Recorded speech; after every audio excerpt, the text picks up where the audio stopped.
This program features live coverage of an African safari and may include animal kills and carcasses. Viewer discretion is advised.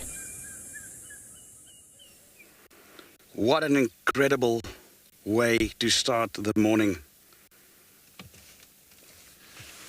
Not every day you get out and right there in the middle of the road, a female leopard. Welcome everybody aboard your own live safari into the African wild.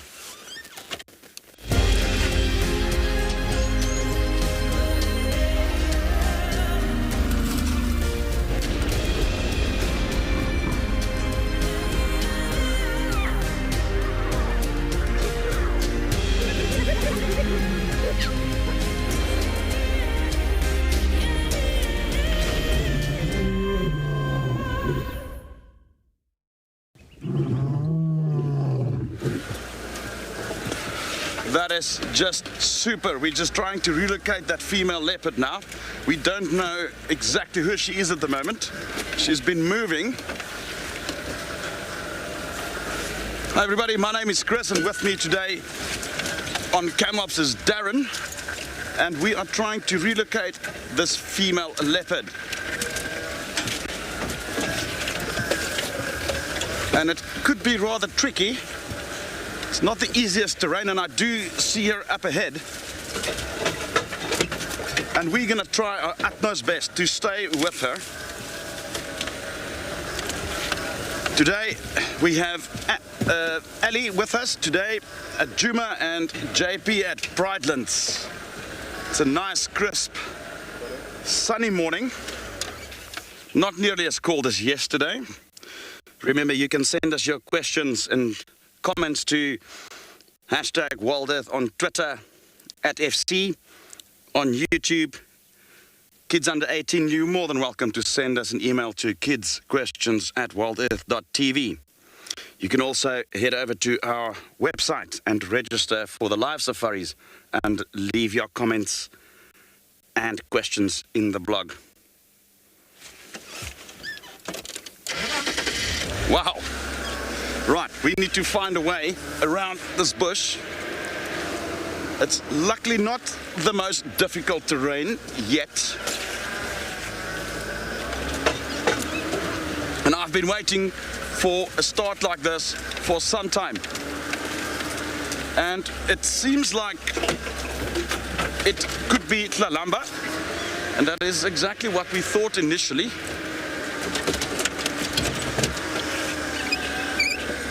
And it seems to be confirmed by some of our viewers.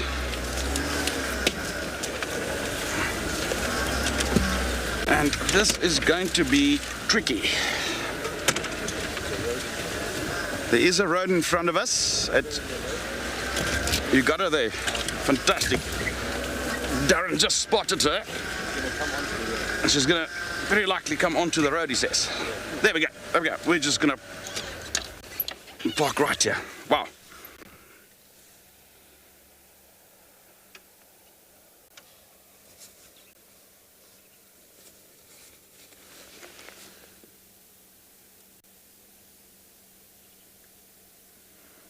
Now we literally just before the show started.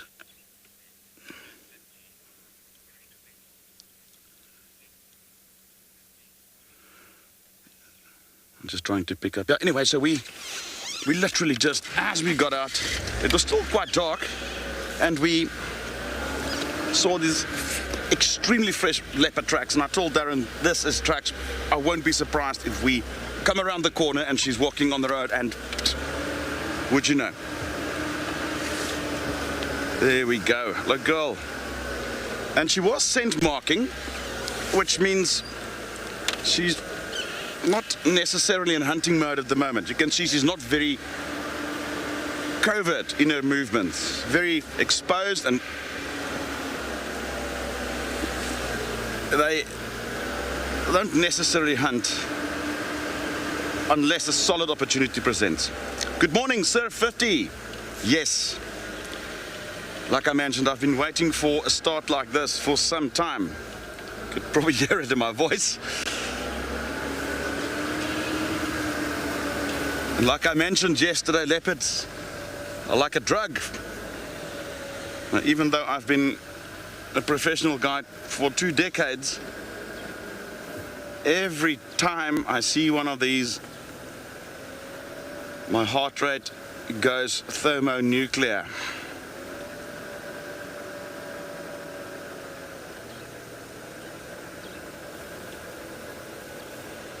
This is only my second sighting of Kalahari. Remember, we had it the other day, that lovely interaction that she had with Shasha. Let's hope she goes onto that termite hunt. Let's see if she does it. That would be first prize. Come on, girl.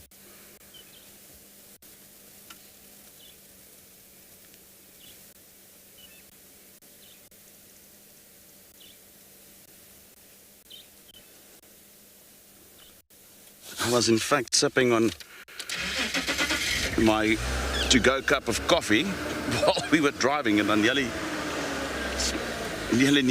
choked when I saw the leopard the first time. Okay, she's going down. We'll just... Okay, I might have to go in here. We'll just find a nice open area. It seems like it's clearing up ahead.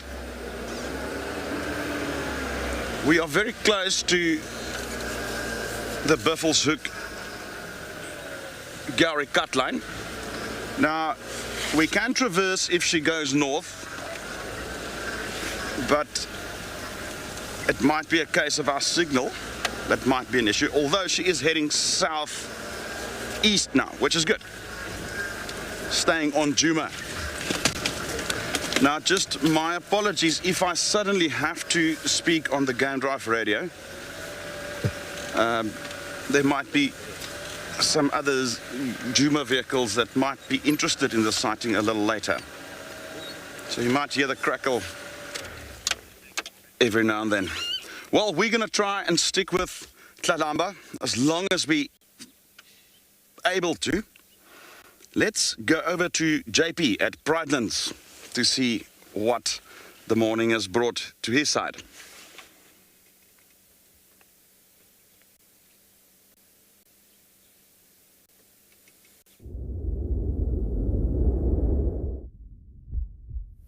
Good morning and welcome to WildEarth. We're live at Eco Training Pridelands, and we were just about to start our walk a few minutes ago.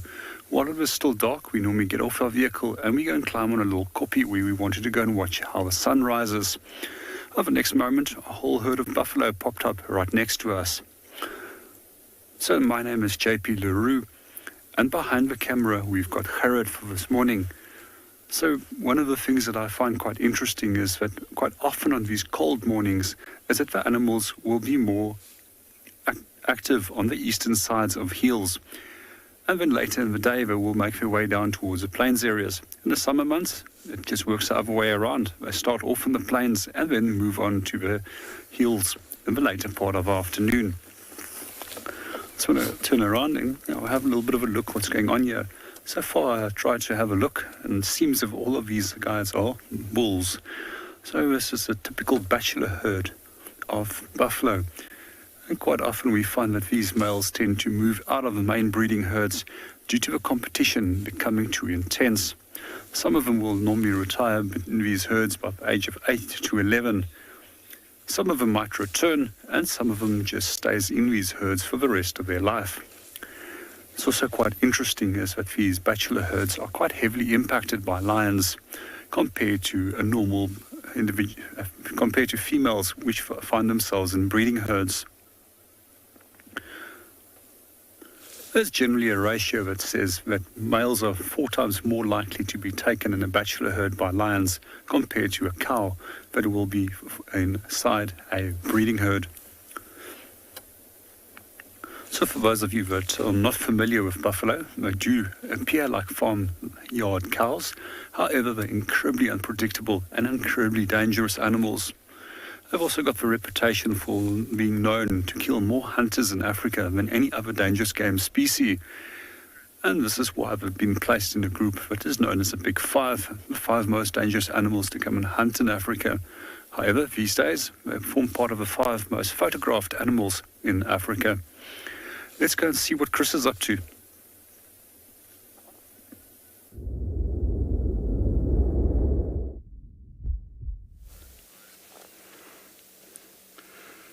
Right, we nearly lost her there for a moment. Now look at the difference in behavior now. Immediately going low and slow. Now about 40 meters ahead of us, we have seen a few impala. And therefore, I'm also keeping my voice down a bit. I don't want to draw unnecessary attention to us if I can avoid it. Just to level the play field a bit. We don't want to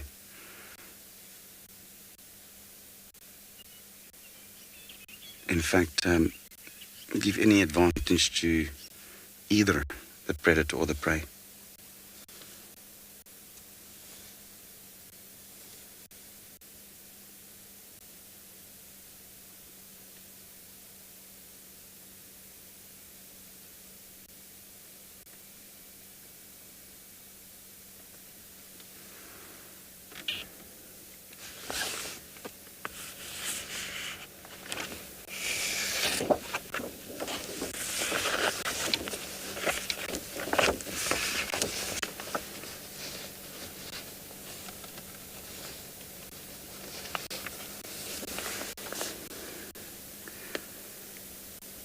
Now what you would be trying to do is to get as close to the impala as possible using stealth.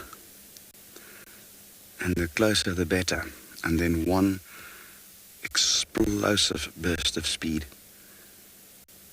And she would want to be so quick that by the time the impala reacts, she's on top of them. I do not see her. But Darren says he can. I'm just looking at the impala at the moment. I must say this is a very good lineup. Setup indeed.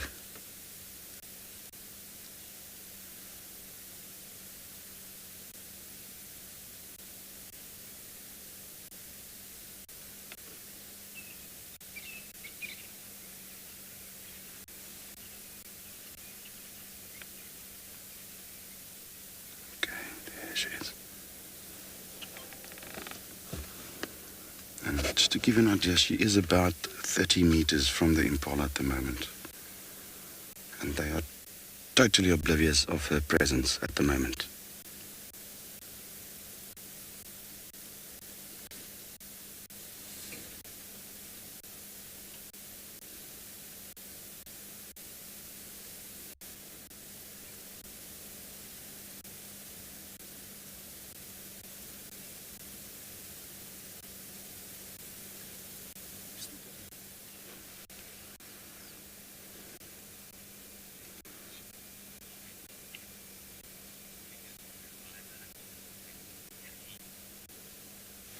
Good morning, Patty. Well, at the moment, the stars are aligning. Or the planets, or depending on how you look at it. She's got a very good setup here. The impala is looking away, and she's edging closer. Now, there will be a stage where we will not be able to see her. But I've got a good visual on the impala. And she's going to be more meticulous as she gets closer to the impala.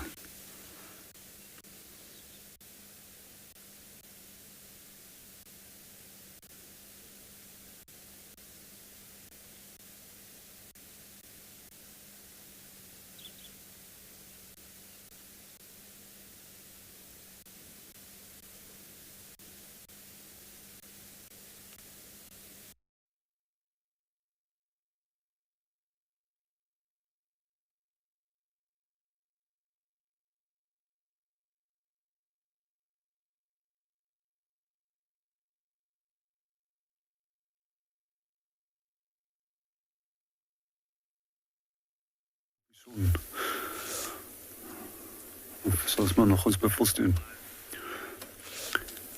Good morning and welcome back to Bushwalk. We still haven't got off our vehicle. We're still in the same position as where our buffalo popped up some 10 meters away from our vehicle as we were about to start. Still having a little bit of a look at them and seeing what they're doing and waiting for them to move off. And then we're going to start walking. So far I've been looking at them and it seems mostly like bulls in this group. So for those of you that are first-time viewers that don't know how to separate a cow from a bull, we generally find that buffalo bulls are much larger than females. And when we look at their horns, the horns meet in the center, forming a solid mass. And that is to protect the brain case against injury. As when these guys decide to fight with one another for access to females, they tend to collide with one another from the front at speeds of approximately 40 kilometers an hour. And that must be one incredibly big kinetic impact that will take place. It does seem actually, if there is a cow in the distance, I just can't have a good look on her at the moment. Hopefully they'll move into the open and we'll be able to have a better look.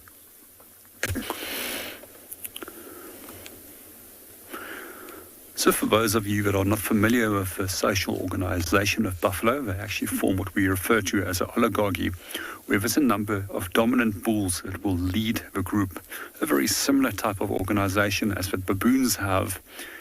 We also find that females will have dominancy as if they've got a calf on foot, and when it comes to protecting that calf, females will surround the calves and the bulls will directly then surround the cows in an attempt to protect them. Generally, the biggest threats for them are lions. However, it has been recorded that a leopard has gone for even young buffalo calves. But a big buffalo doesn't really have a lot of enemies other than lion, and even those can be successfully warded off.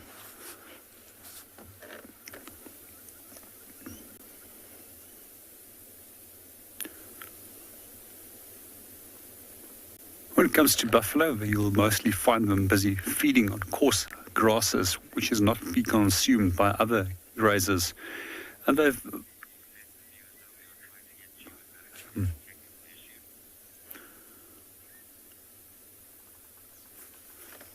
we just currently also have a technical issue with Djuma, and we'll be back on track with Djuma in a moment. And in the meanwhile, we're going to stick with our buffalo and see what they're getting up to. What we also quite often find with them being able to feed on these coarser grasses is that they open up the veld and that the softer grasses that are then exposed becomes available to a number of other grass eaters.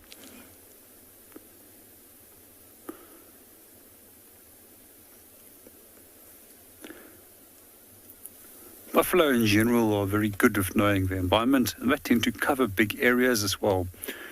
And they've got fairly good knowledge about where they can gain certain resources, where they will rest, where they will go and feed, and where there's sufficient amount of water.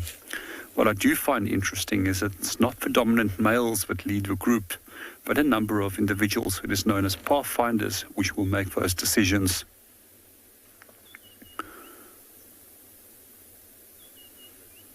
So for those that are curious, if you are wondering how big the herds can get, they can get up to a few thousand in East Africa, and they can obtain a weight of approximately 900 kilograms.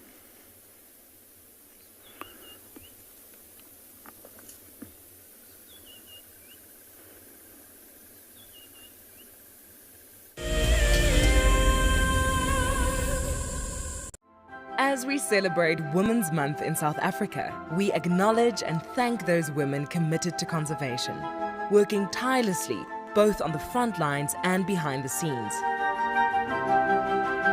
The Endangered Wildlife Trust is proud of the women who dedicate their lives to fighting to save species, conserve habitats, and benefit people.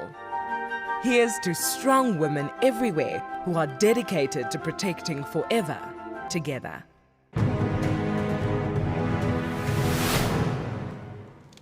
And I turned to Shaw and I saw that she had this panicked look on her face. Either she was afraid that something had happened or she was afraid that she was going to miss out on something. But instead of her missing out on those lions, we drove up next to them and I switched off the car so that she could hear what was going on. Now, these lions had killed a kudu, and she could hear these two cubs, both 8 months old at the time, busy pushing and shoving each other out the way to get to the best parts of the meat. And the mom was lying just to the side in the shade. Now, I'd known that before losing her sight, Sean probably knew what a lion looked like. But I really wanted her to know what this lion looked like. So for the first time in my guiding career, I started to describe to someone what a lion looked like. And I found that, I started to notice things in that lion that I'd never seen before.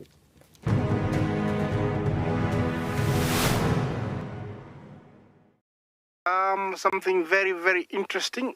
I didn't plan this, but this is a scene rarely seen. This is what we call a journey of giraffe. So beautiful.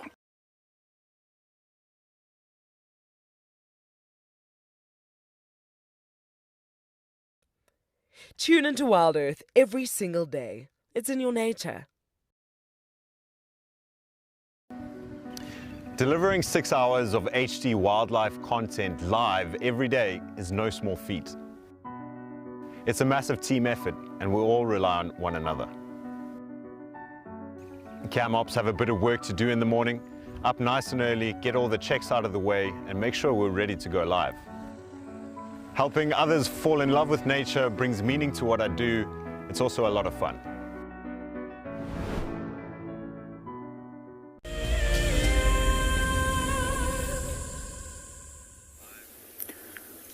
Welcome back to Bushwalk. We're just sitting with our buffalo at the moment and enjoying the sunrise. So we're going to stick with them for a little bit longer and give you the opportunity just to watch them. In the meanwhile, we're also going to just also provide you the opportunity to listen to the sounds that they are producing as they're feeding. And there's also every now and then a few vocalizations between some of the individuals. And you'll most likely hear the oxpeckers in the background as well, flying between the individuals as they're feeding on them. Cleaning their coats for ticks.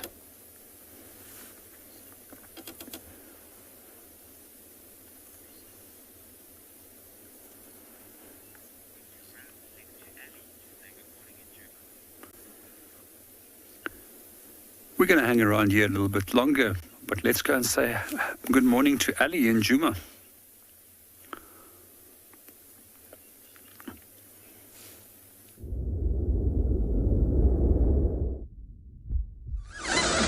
And welcome everyone, although not welcome to seeing my face, because I believe everybody's been enjoying quite a morning. So my name is Ali, and on camera with me today is BK, and we're a little bit distracted because we've been looking at lion tracks pretty much going everywhere. So it's been quite a morning. We actually even followed the tracks from Tlalamba, where she came from, so we were looking at her past while you guys were looking at her present, which was very funny. Very philosophical for early in the morning. Now, we had tracks for a pride of lions coming up Weaver's Nest, and then they seemed to be heading east. And Chris said this morning that he thought he had heard lions roaring in the morning, as well somewhere in the eastern side. So we've just sort of come around, hoping that we would get some clarity as to where they've been going. But they don't seem to have popped out on Central, so I wonder if they're actually in the Molowati somewhere in there, although it's really cold this morning. So unless they've got something in there, I would imagine they would have moved to higher ground, just because it is very freezing today. BK and I can't feel our fingers. But then interestingly enough, then we found tracks for another female, for another lioness coming down on, I think, what is this road's name? I'm a little bit rusty on my road names. Vulture's Nest. I was like, it's a bird, but I couldn't remember which one. So I think that female was going to join the other ones, because the direction in which she was going was pretty much towards that side. So I wonder what the lions were up to last night. Normally when you have the tracks for a lioness like that, it could be that they were busy hunting and then they split up and they went their different places. Alrighty, we're gonna try and maneuver around here, see if we can maybe find more tracks that we can work with, or maybe go check the Molowati. But let's send you guys over to Tlalamba and see what she's up to.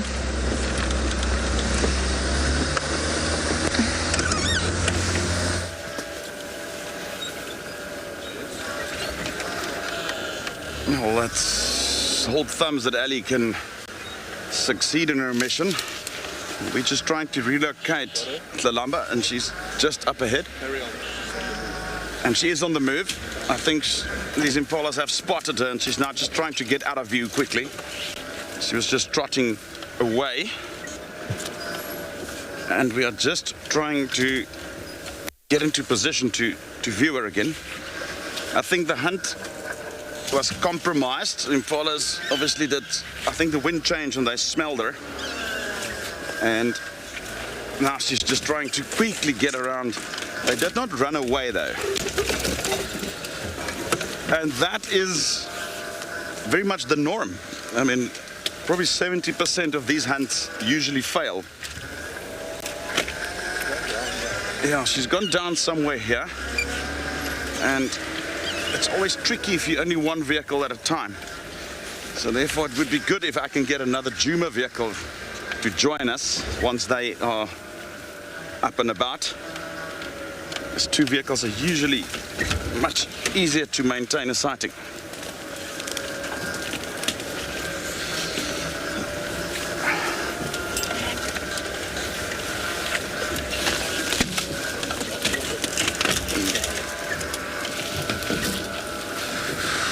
There she is up ahead.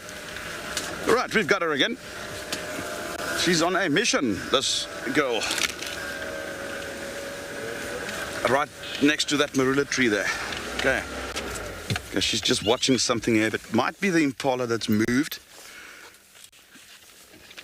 And I think I can spot them. No, that's not an impala.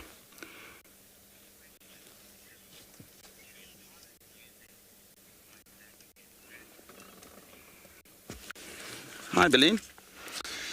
The impala's horns are mainly a weapon against other male impalas.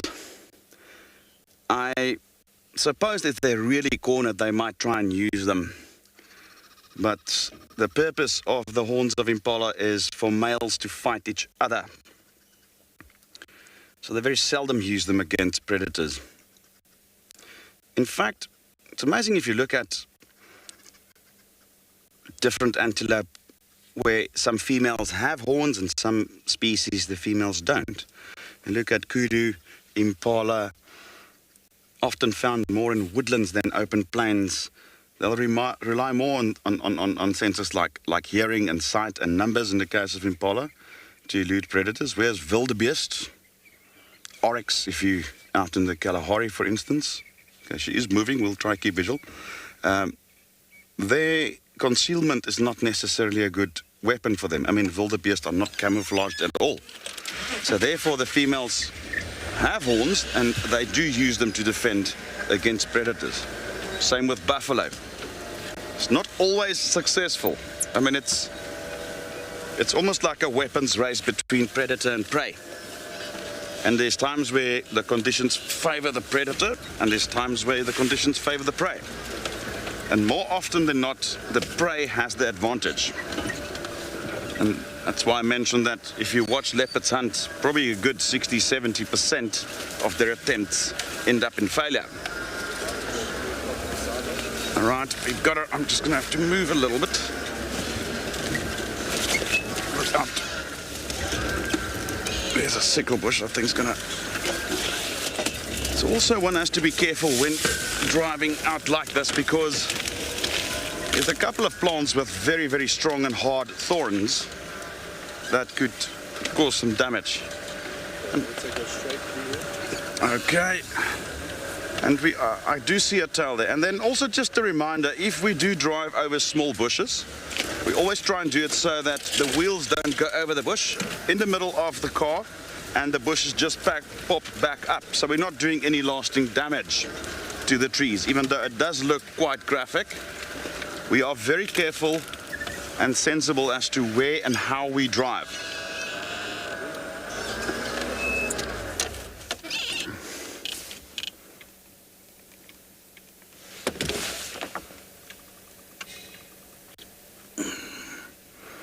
This should be Gallagher shortcut, eh?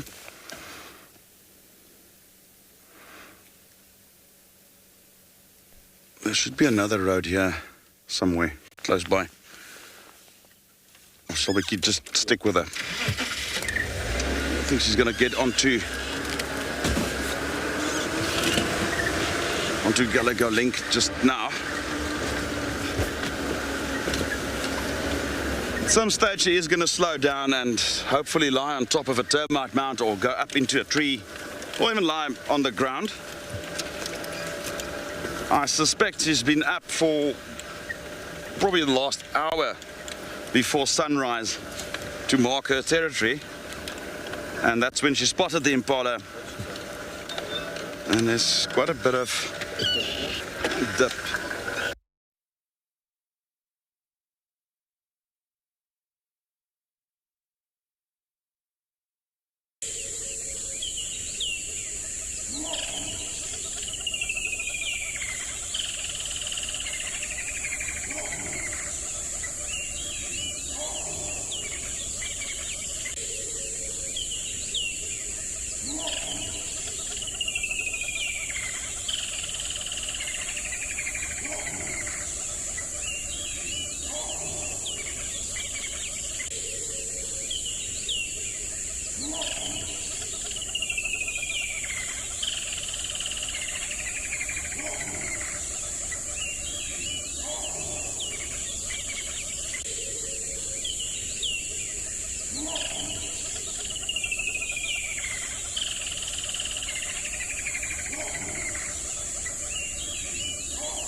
Welcome back on Bushwalk. We just on our vehicle still and just enjoying the sunrise. We decided not to start our walk where the buffalo was earlier and to move somewhere else. And then meanwhile, we just provide you with a beautiful sunrise, what we have on the horizon. It's going to be an absolutely stunning day today.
For us, and she's sitting in a perfect position.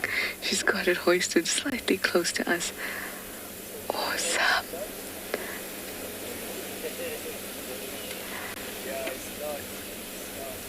Oh, this is gonna be great. This is I mean, she could have had a better choice of marula, but this one will do the job. Maribs is around as well. He is just moving along this round leaf teak. That's the big bushes that you'll see on the ground just now.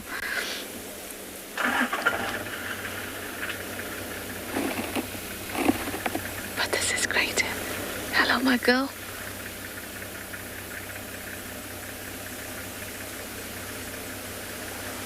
I always feel like I've got to hold my breath when I see them shifting the carcass around in the tree, or when they're moving themselves.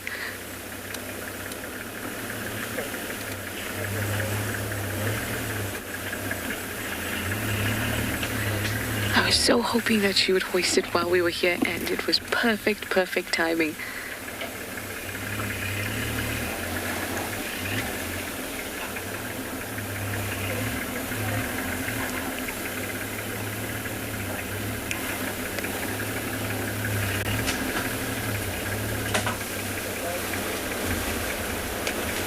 Oh, just wonderful. I think she's settled down now. Hopefully little Marips will come up and also enjoy some of the feast. If you think one leopard is a feast for your eyes, two is just crazy.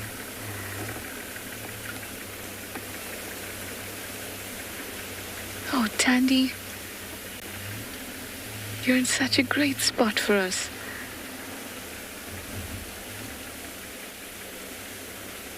There's not too much left of that carcass, but there's some good leg meat at the back that she and Marips can still enjoy.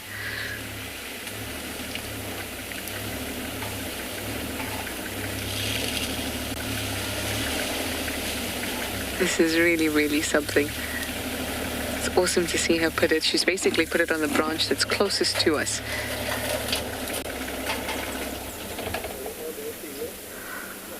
I know all of you guys are loving it, as we love Tandy. We've spent so much time with her, and she's such a great leopard. Such a great leopard.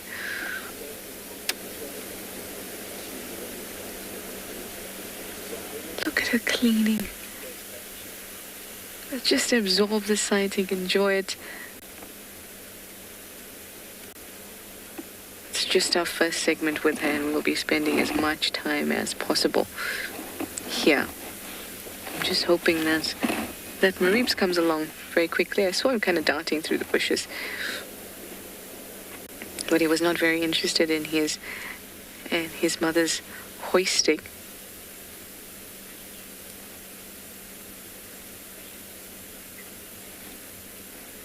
Hi Pranav, you'd like to know how far hyenas can smell a kill?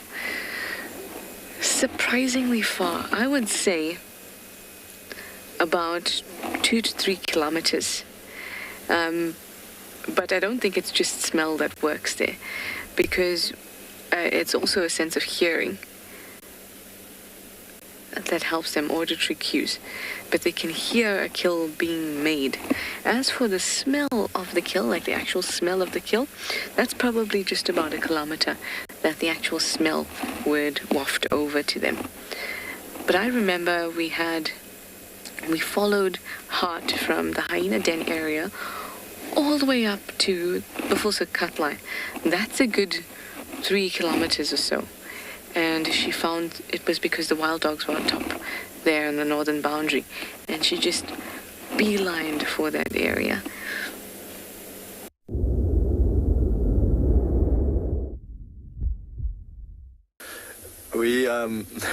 This was quite funny. We stopped with a young male. Oh, look at this. The two babies, they nearly look like twins. There are 3 of them here that are basically the same age. And they are just so playful with each other. They keep pushing each other around, pushing each other over, and they tackle one another. See them playing just behind these 3 big ones. Shame the other baby pushed over by one of the older youngsters there. They were just so happy. They literally sprinted into the river. And then some of the larger females started digging right away. And you'd find these babies, they just sprinted into the holes. Weren't even waiting for the other ones to drink. They literally just went head first into the hole. Look how happy that one is.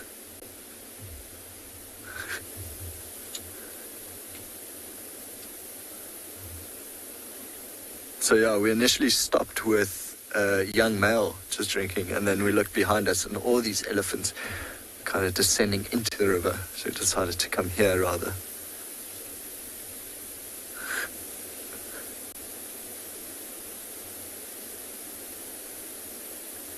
Very thirsty.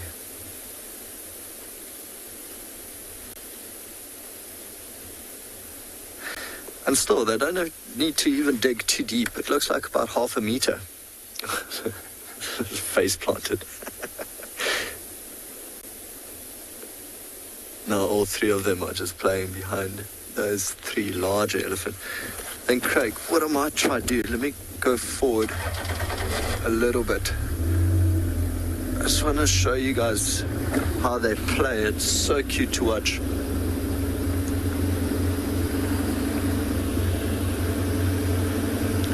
Literally just pushing each other around, climbing on each other, pushing each other over, sitting on each other. There we go, sorry. Let's see if that's a little bit better. So much energy. Literally are just baby animals.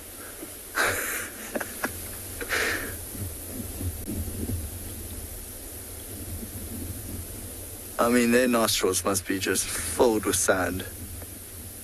And their mouths. It doesn't look too comfortable. I mean, the front leg was below the entire body.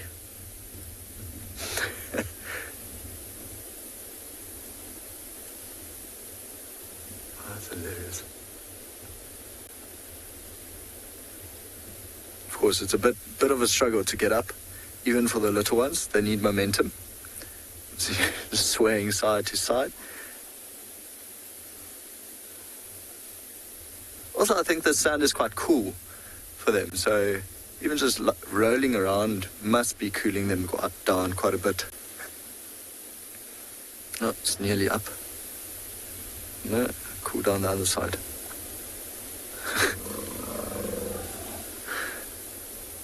Oh.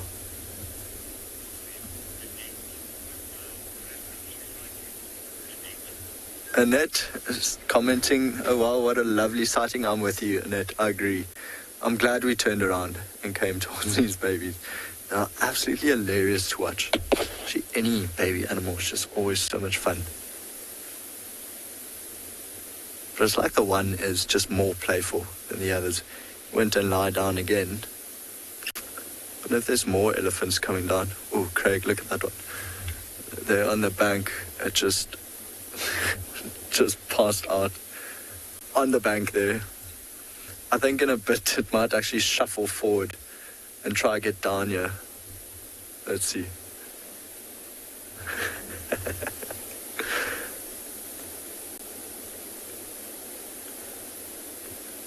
It's having its own fun.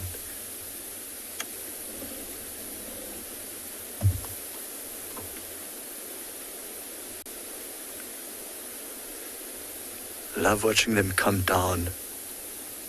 Often it's quite awkward, they'll be on their knees.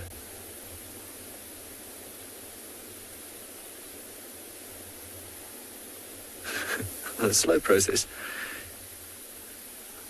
See, on its knees, just shuffling down. And there we go. Very proud of itself.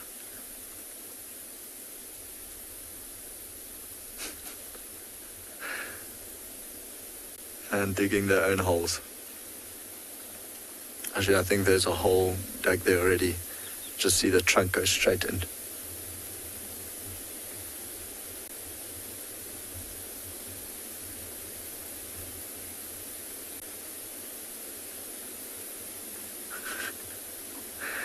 Not really too sure what to do with the trunk just yet. So it's trying to mimic what the parents are doing, but instead of drinking water, it's literally just shuffling sand into their mouth. Very, very nice to see them drinking right in the riverbed, very close to Tented Camp. I think we'll leave them here.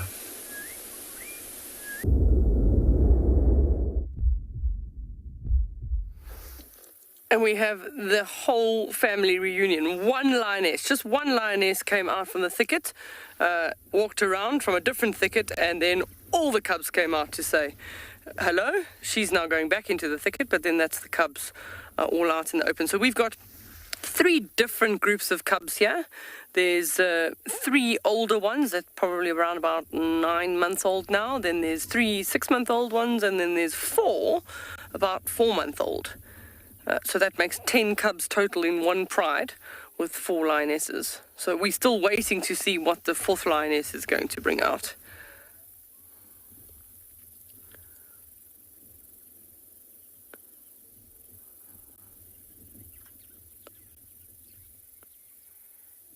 there's lots of, you can just see by the face. We're unfortunately a little bit too far away. You're not hearing the audio, but there is lots of complaining going on there because those little cubs, assuming that they're waiting for their mother so that they can get a nice bit of milk. They're still suckling. Both the two younger sets of cubs are still suckling, although the 6-month-old ones are way old. They were suckling yesterday morning, so the lionesses are still providing milk for them. This is most likely the mother of the 4 youngest cubs.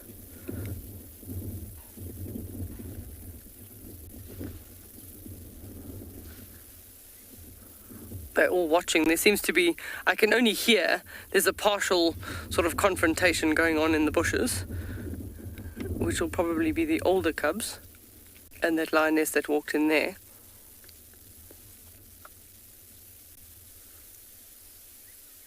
Here she comes.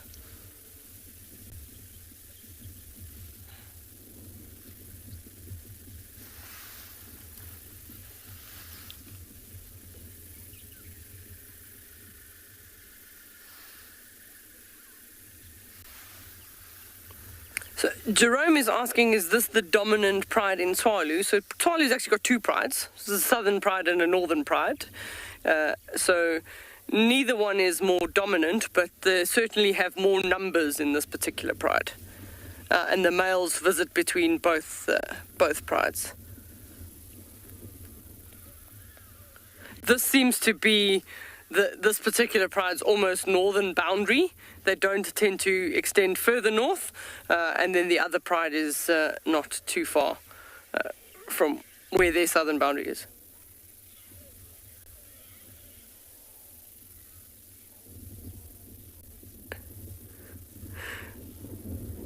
There is lots of complaining and moaning going on here. Yeah, there are a lot of cubs in this pride, and there's still potentially some more to come with the last lioness. So we'll see. They might... No, there we go. She's just decided to flop over. She's given up. The little cubs have begged and begged for their little milk. So they're in the stage where she's actually weaning them. So if she has enough, she'll actually lie on her belly and prevent them from getting to the teats. But now there's another lioness coming in. We'll see. This is interesting. See if she runs any interference.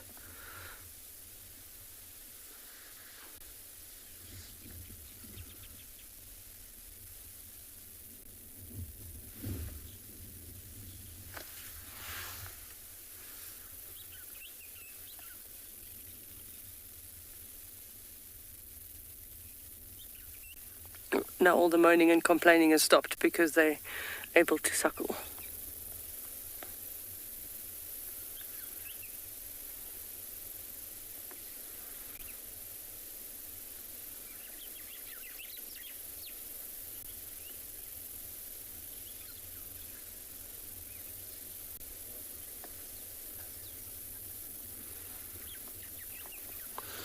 Vivian is asking the question, when will the cubs stop suckling from their mom?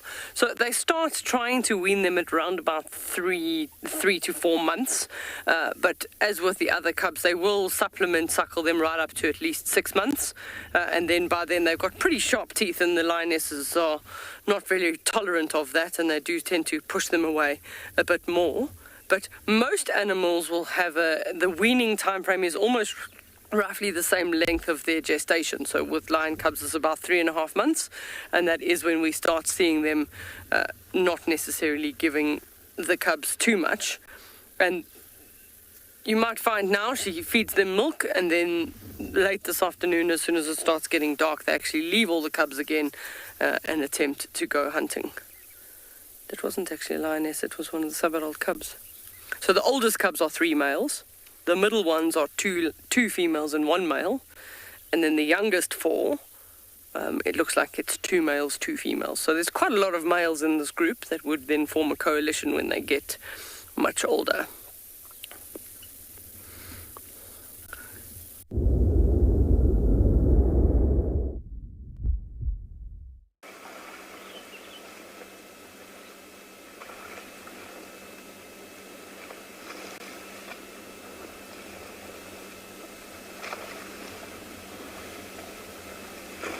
bit of play fighting.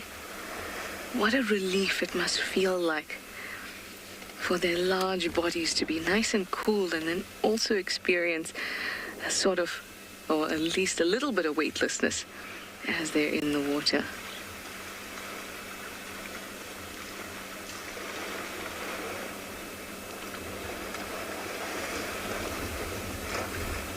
The other one that was walking away is like, I thought this fight was over. Now you're having fun without me.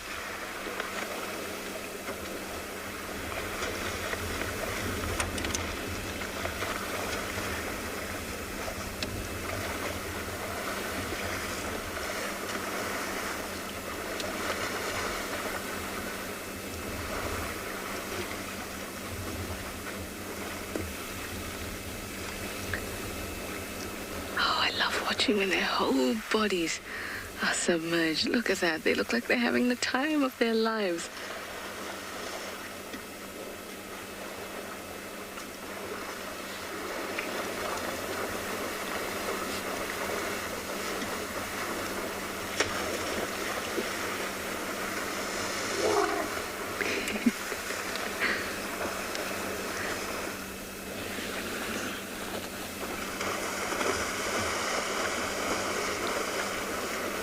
Daniel, you'd like to know if I think that elephants have the biggest personality.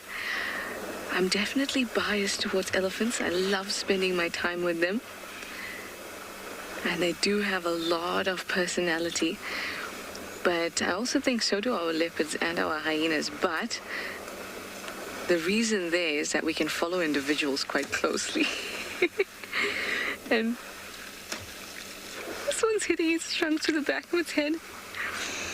When following our hyenas and leopards closely, we get to know their personalities, as individuals. But when it comes to elephants, it's more difficult to do that because of the home ranges, the large home ranges that they roam. But just in one sighting with them, you don't know if it's the same individual or not. Just in one sighting with them, you get to know something about them. They communicate with me somehow. And with you guys, you'll see when you're with them in their presence, they're so aware of us that I really think that there's a lot more going on on an emotional level that we will ever really know. And I think they have buckets and buckets of personality.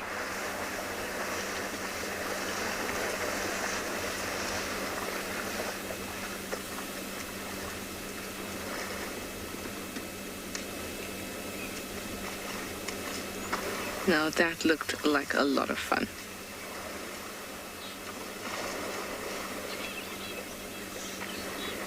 And it's continuing.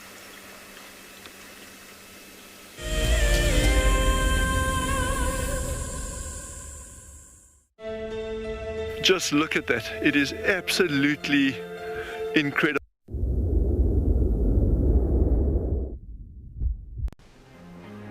Calling all WildEarth explorers, we have a new and frankly awesome travel prize for you to win.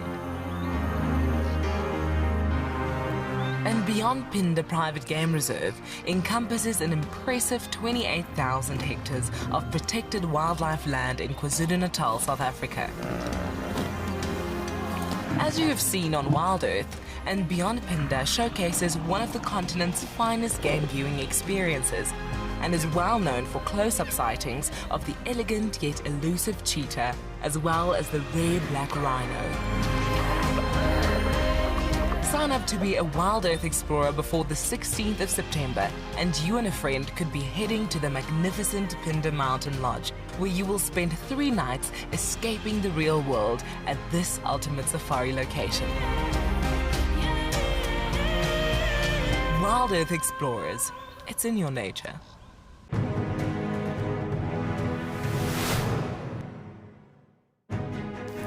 Here at the Advanced Rifle Handling Challenge, which is actually lots of challenges in one to gauge the contestants' skills at different distances and different speeds. This is probably the challenge that the contestants are the most nervous about. So let's get them locked and loaded.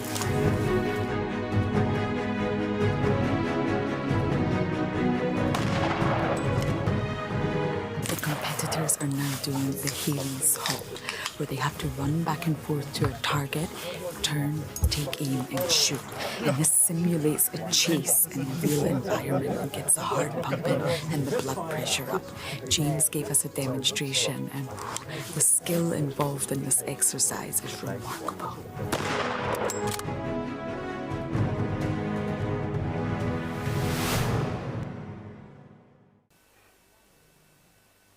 This is a battle of two great carnivores of the African wilderness. Whew. Whoa! You don't want to be under those jaws. Definitely, this round goes to the lion. Look at that. Fantastic. Expect the unexpected here on WildEarth. We can see there's another individual coming in.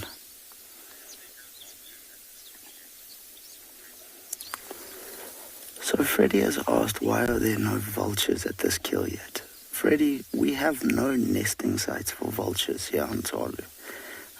They need cliffs in general. Although one or two species will make nests in the top of trees, we have a very, very small vulture population that comes in and out. So were there to be an individual that flew over and noticed this, you would definitely see him coming in to feed, especially as there's no real large predators here to drive them off. But we don't have a resident population here in Tswalu.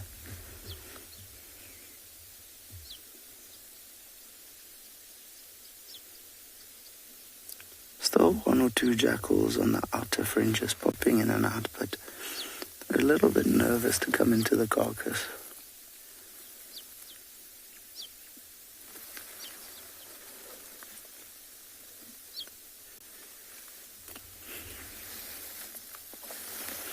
Just having a little bit of a look around here. Obviously always hoping for one or two of our bigger predators to come in and join.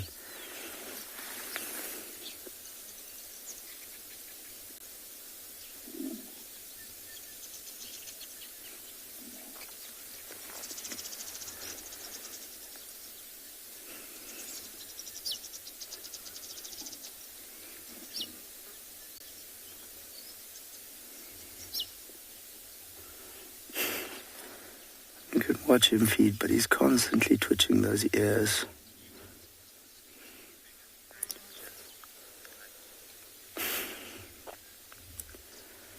Devon, the biggest thing I've ever seen a jackal hunt was a scrub hare. These guys are very happy to scavenge, but they generally won't go for very big game. Excuse me. Although they are a threat to springbok lambs and that. So, although I've personally never seen them catch and kill one, I have seen footage of it, so you could say anything up to potentially a springbok lamb. But these guys are fairly small, so he's not going to be hunting too big. They are definitely specialist rodent killers though.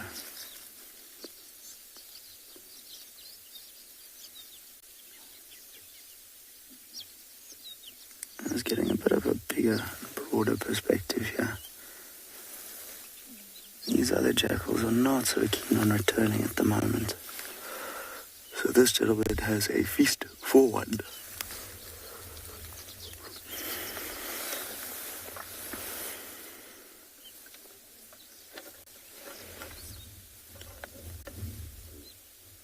Bit of feeding, just double check there's no one around, and carry on.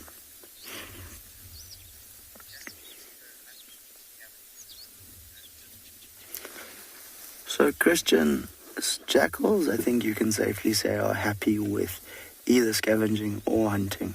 And in this case, scavenging is often a free meal, and they're not the fussiest of eaters. These guys will feed on some pretty disgusting stuff.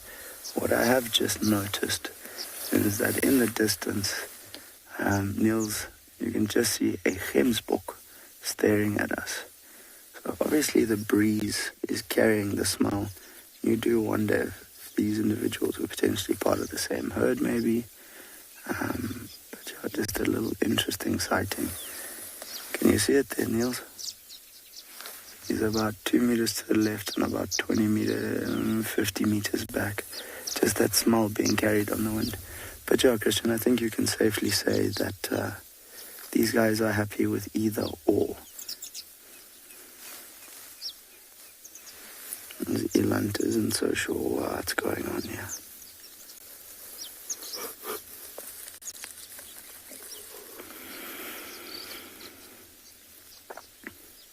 When I say Eland, this Gemsbok's not too sure what's going on here. This jackal's going at it. We haven't gone around to the other side of the carcass, so we can't tell how much they've eaten. But having looked at the bellies of some of the others, they've definitely been eating for a while. We obviously don't want to disturb these individuals and drive them away from the carcass either.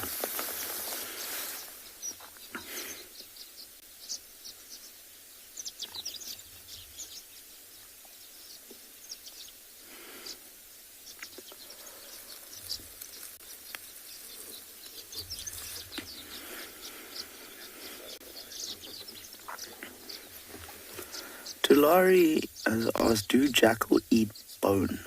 Tulari, they might crunch on very small, very thin bones, but they don't have the size or the jaw strength to break through the thicker bones. So they'll be primarily feeding on much smaller stuff. But I mean, if you watch them eat a mouse or a mole rat or something, they pretty much crunch that entire thing. So yes, you can say they do eat bone, but only of your much smaller stuff. They're not going to be able to crunch through the bones, for example, of this young Gemsbok.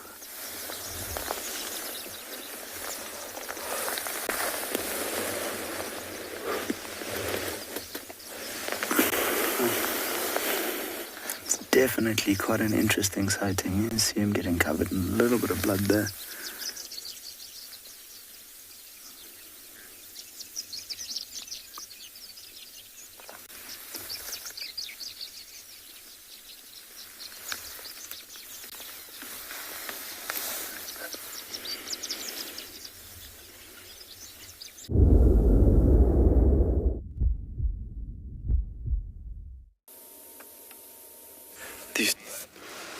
Welcome back, everybody. Just a sincere apology. We seem to have lost the entire Djuma feed there while we were with the leopard this morning. I hope we at least had some good footage that you could have seen there, but I've just made up for it.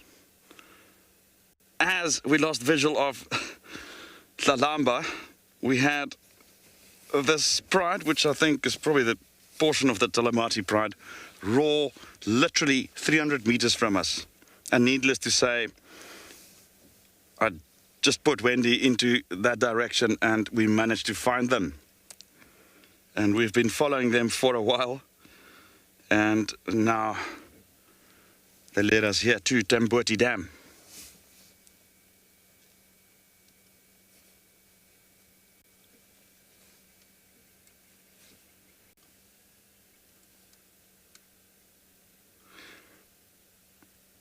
And it looks like they might have been feeding on something. Quite a few of them have some fresh blood on their faces. It appears to be something rather small. They're not very full at the moment.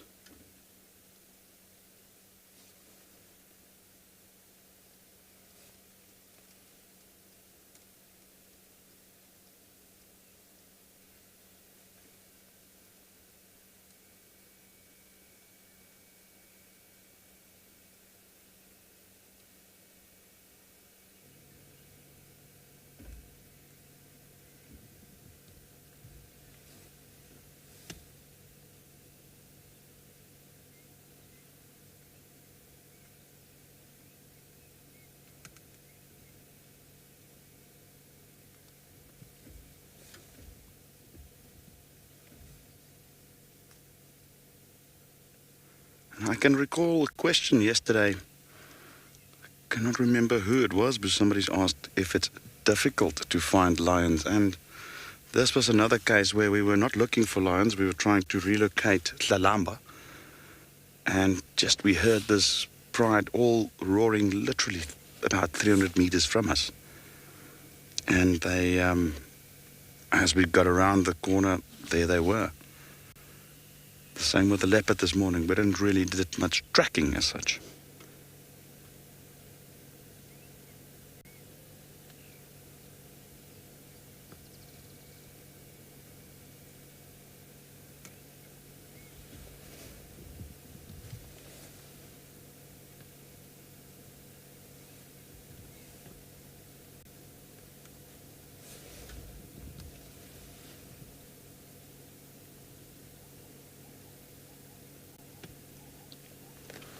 Now I just heard some zebra vocalizing. I would say about 1 kilometer from us, and they definitely turned towards that sound.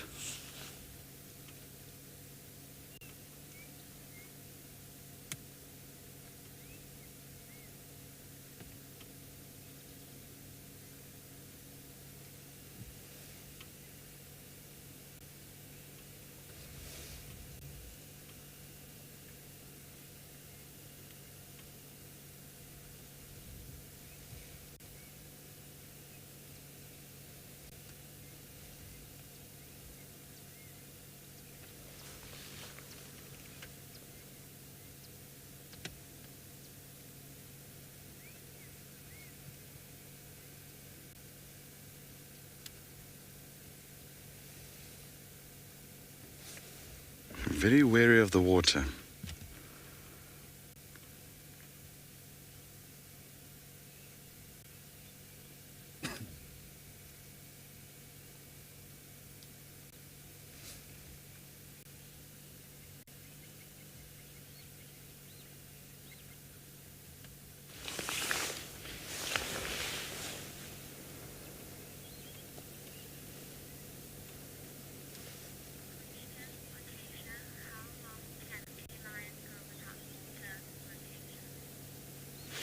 Good morning, Okesha. Well, lions do get substantial amounts of fluids through the body fluids from the prey that they consume. If water is available, they will drink daily. If not, they can probably go a good week without it and sustain their fluid needs from the blood and other body fluids of the prey that they consume. But, like I mentioned, if water is available, they would almost drink daily, especially when they are fully eaten. They tend to drink a lot more. But if you look at areas like the Kalahari, further north and west of us, where surface water is often in very, very, very, very low supply, often see them satisfying their fluid needs literally just with the animals they consume.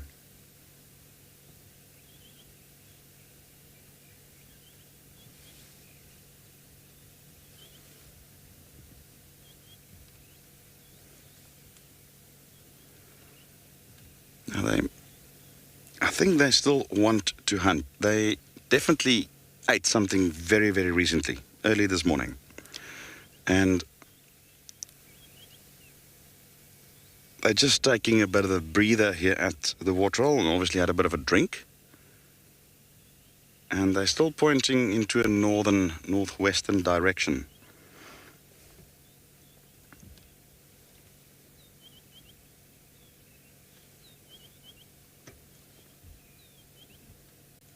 And as soon as the last two get up and follow the rest, we will try and head around this dam and try and maintain visual on them.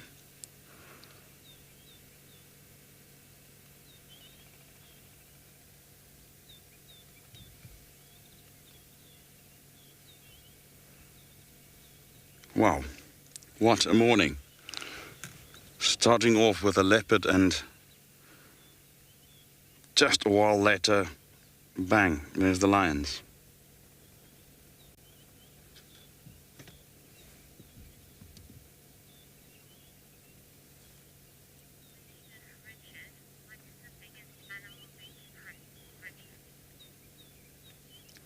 Good morning, Richard.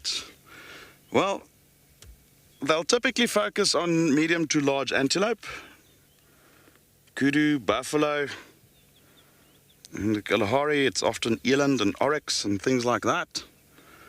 Giraffe is very much the limit where they go, but there's also some places in Africa where they've been recorded to take down young elephants. I personally have witnessed them taking down hippo, and I've also seen evidence of them bringing down a young rhino, and that's very odd and a bit out of the norm. So things like hippo, elephant, rhino have been recorded as prey items, but it's not very often. Yeah, we're gonna try and get around. How amazing was that start? Again, just our apologies for the break in transmission. We are going to try and stay with these lions. They are rather far north in our traversing area. So signal might be on and off, and I'm asking you just to bear with me in order to keep the sighting.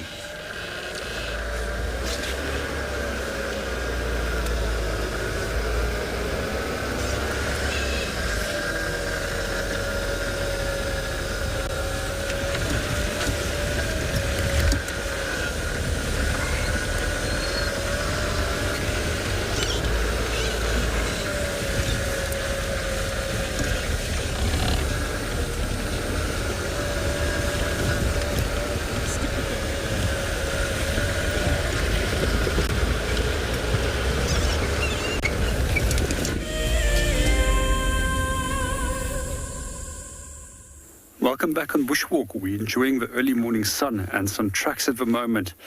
It's actually turning out a lovely day compared to our cold 8 degrees Celsius which we experienced this morning. So one of the tracks that I am going to share with you today belongs to an African civet, which we can see right over here. When I was taught this track originally by my mentor, it was always said to me, remember, round, round and round.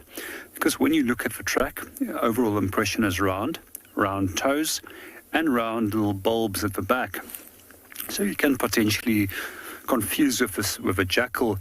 However, a jackal or track almost looks like a Christmas tree. And one of the things that you'll notice with jackal is that you can put a little stick between the toes and the pad, and it won't cut through the toes. Here you can see clearly how it will cut through the toes if you try and put a stick between the pad and the toes. So African civet is also one of my favorite nocturnal animals. They are sometimes also become very relaxed around human habitation. They'll sneak in and come and investigate in camps. However, if you do startle them, they can give you quite a big fright when they start growling at you. It's something that I would never expect for such a loud sound to come out of such a small animal.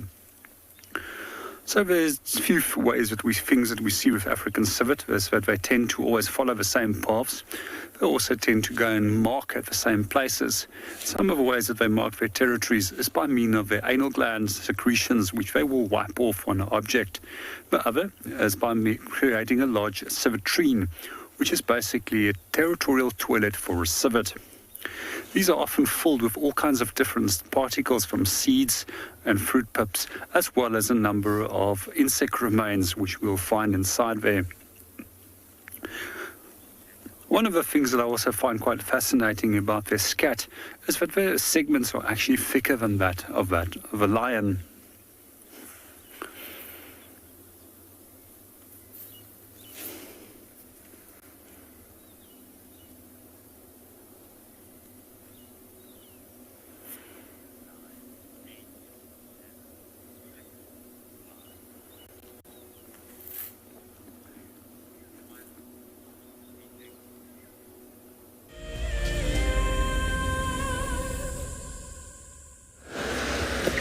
We're just trying to find them again, and they were moving sort of in this direction. And I just did a bit of a search closer to where we last seen them. And we are just going to continue on the road It's relatively open, so we should spot them moving. And I'll just keep an eye on the road to make sure that they haven't crossed.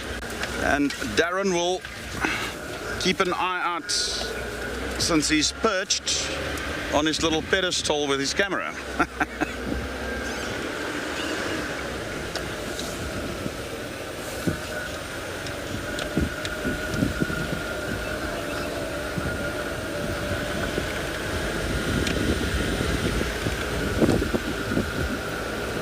Unless they went to lie down, which could be another possibility.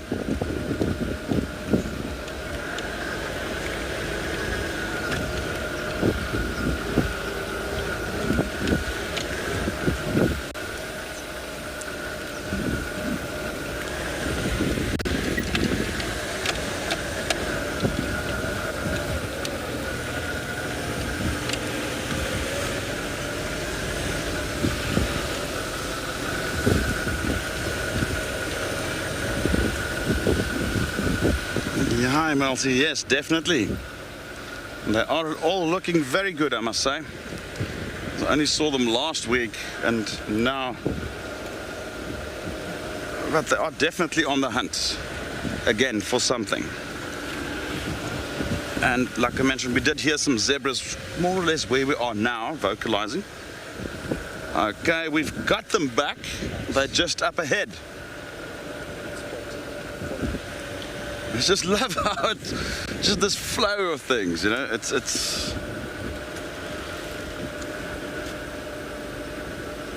so we'll just get into position and Darren can get working doing what he does. Wow, look at that. We're going to get to you right now. We will just reposition. It will take about a minute.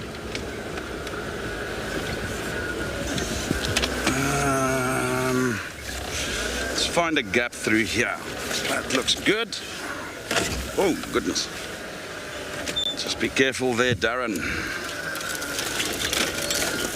All right. Fortunately, at the moment, we're in good terrain, so there's no need to bundu bash. And it looks like they might go stationary. Wow. Just a bit forward, I've got this tree.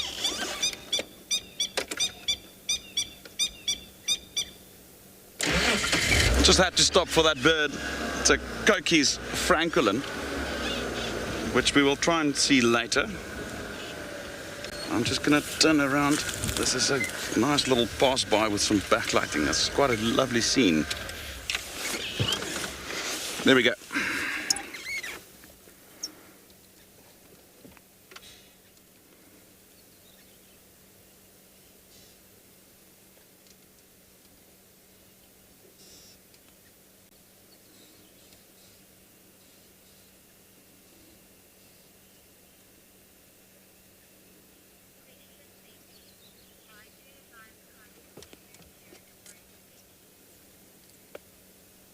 Hi, Betty. They don't necessarily move territories. What basically happens is that this particular pride's actual territory is so large that it extends beyond the borders of Djuma into other parts of the Sabi sands, even as far as the Ngala Game Reserve and even Kruger National Park, the closer bits. So it's more a case that they at times move out of our area, but they still stay within their territory. So as a pride, once they've established a territory, they'll try and maintain that and stay within that. It's just so large that where we are at Djuma only makes up a very small portion of the area that they cover. And that is possibly what gives the sort of appearance that they are moving territories. But it's more that they move out of our area. And I mean, they don't really know who owns land, where. They don't know that once you cross a road, it's different properties and. And that's all created by us humans. To them, it's just more bush and more low veld to traverse in. and do what they do, being lions.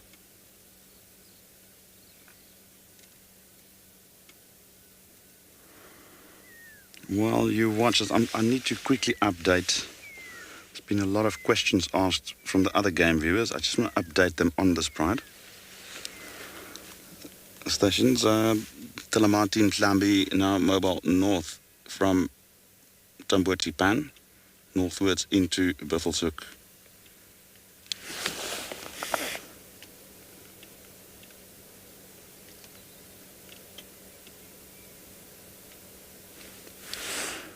Best approach currently will be Tamboti Road. They're slowly heading towards Longpole.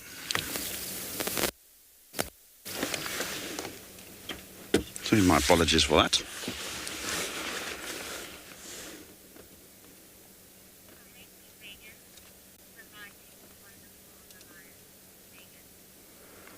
Morning, Megan. I absolutely agree. Now, photography is a great interest of mine as well. I do some of my own private photography as well. And I love the backlighting that we've got on this. It's often the type of shots that I would attempt.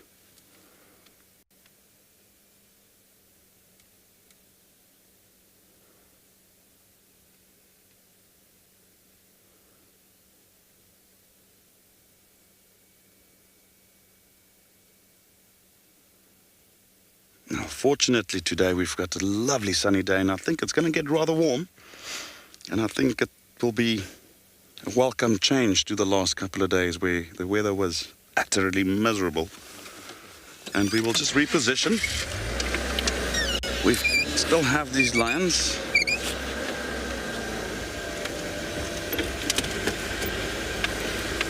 Any station that can help me with an update for the morning, please?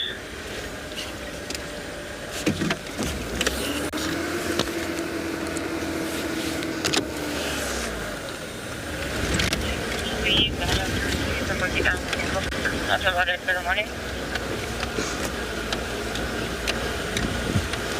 Right, we're just going to take a bit of time to just get ahead of them again. And I'm enjoying this so much. And I cannot even think how much you will enjoy this. This is what I live for. It just doesn't get old ever. The Masai Mara in Kenya is an iconic wilderness filled with life. Its inspirational beauty has captivated our hearts on WildEarth for many years. While this season of the world's greatest migration has been missed, WildEarth is preparing a spectacular comeback in 2022. For the first time ever, WildEarth will be running expeditions to Kenya's Masai Mara throughout the 2022 migration season. Hosted by David Githu and Isaac Rotich, you could be a part of the team that shares the wildebeest migration with the world, live on WildEarth's daily safaris.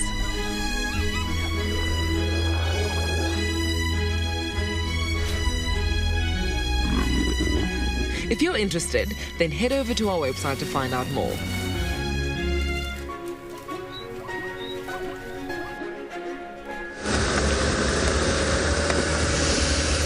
Well, we've had an interesting morning looking at all the tracks of all the animals, but they all seem to have gone further north. What is that? I'm hoping it's a lion, but very likely it's an impala. Hello, friend. So it's been quite interesting just looking at the lion tracks this morning, because we've had what I assume was a Telemati pride heading north, but there are tracks for a male also in that mix. But then we've come further south, checked Treehouse Dam and Twin Dam, and there's been tracks for a male. Seems like following the buffalo herd that was around. It's funny how whenever you've got a buffalo herd, the lions are nowhere near around you. They'll just suddenly appear. They know. And then they come around and then they start checking.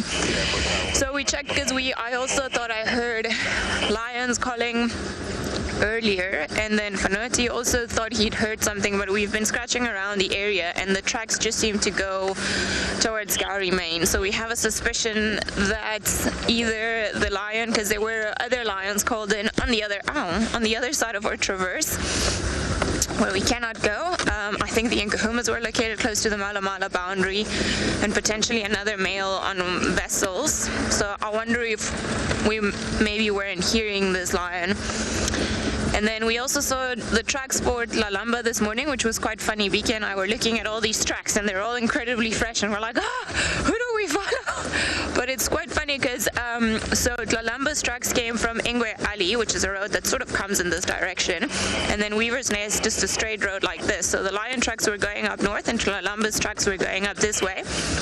And then we know Chris found them this morning, and the lions are not too far. So I think they've been kind of tiptoeing around each other the whole night, and it's quite funny, you know, they've got all of this expanse of land, but yet they're all walking very close to one another. I suppose it's just the way it is.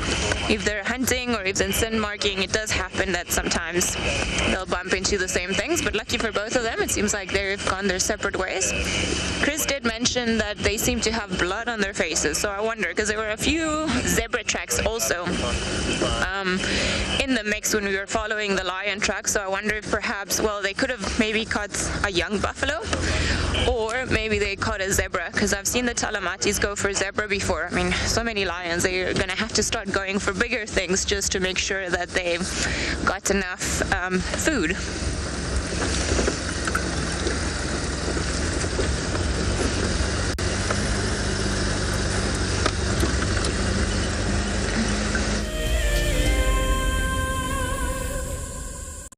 RSA has a long history, over 90 years, of being involved and even pioneering aspects of the conservation sector in South Africa. Over that long history, we have realized that all of the issues that we are facing both locally and globally are due to human impact. Therefore, we need to concentrate on working with people, and that is what WESA does. What makes me passionate about the work that we do at WESA, and in particular the work that I engage in, is actually connecting with people. Currently the work that I'm working on is working with youth in a skills development program, and just to meet the youth and to hear their stories and to bring them opportunities that we hope will have some impact on their lives really, really fuels me to get up every morning. A huge shout out to the women that I work with, as well as to all the women that are contributing hugely within the environmental sector, both in South Africa and in the world.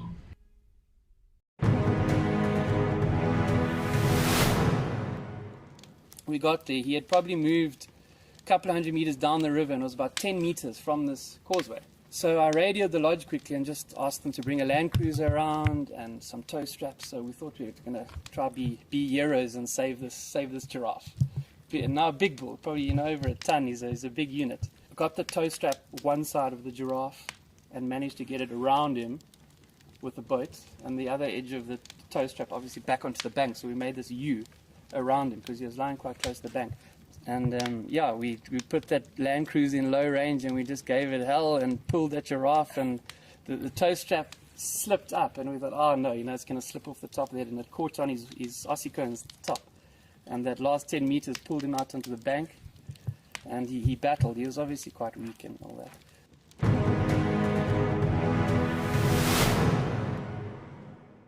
Looks like it's a very difficult climb, because every time it tries to climb, the ground is breaking, so it slides down.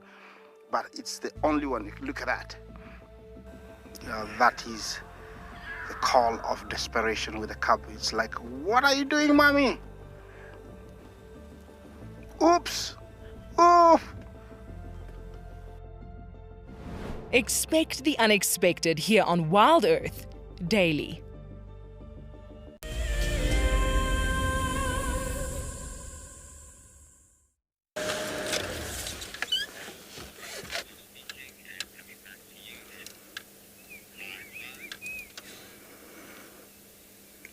The Talamatis have now moved probably another 2 kilometers northwest of where we initially saw them.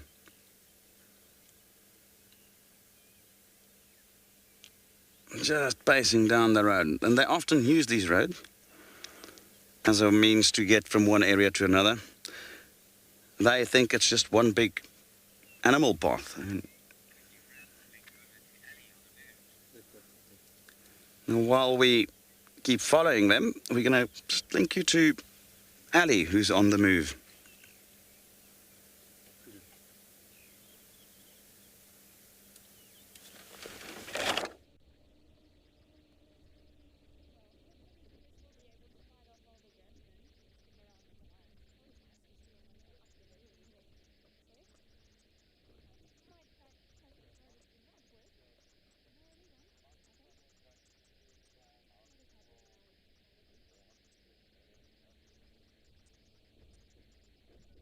It was on though.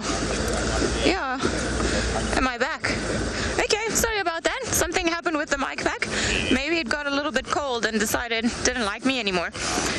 I was just saying, hopefully Chris will manage to keep up with the lions. It's always nice to see them when they're up and walking and moving about. I think it's one of my favorite things, apart of course when they're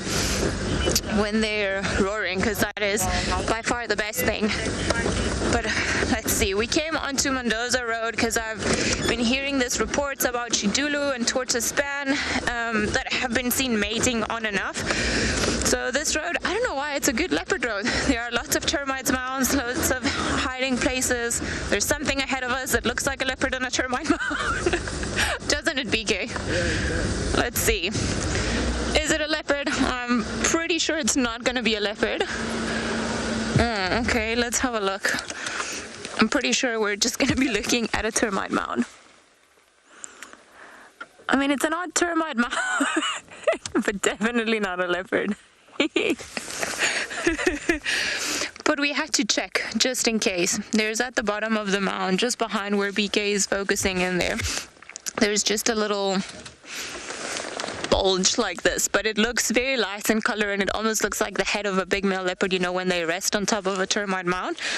So we're getting hopeful, but it has not moved and it definitely looks just like a termite mound. So we'll see. We'll carry on around this road, and if not, then we'll go check around One Eye Pan in that area, because I mean, it's the first time since I've driven a Djuma that you can actually go to Simavili. I mean, I know it's been a while that the agreement has been made, but it's been the first time for me to be able to actually go there with one of these cars. Exciting. BK, why didn't you remind me of this? So I think maybe that's where we're gonna mission about. And let's see what else is happening around here. Hopefully we'll get to one of those leopards, or at least something else. Ooh. In the meantime though, let's see how the ground people are doing today.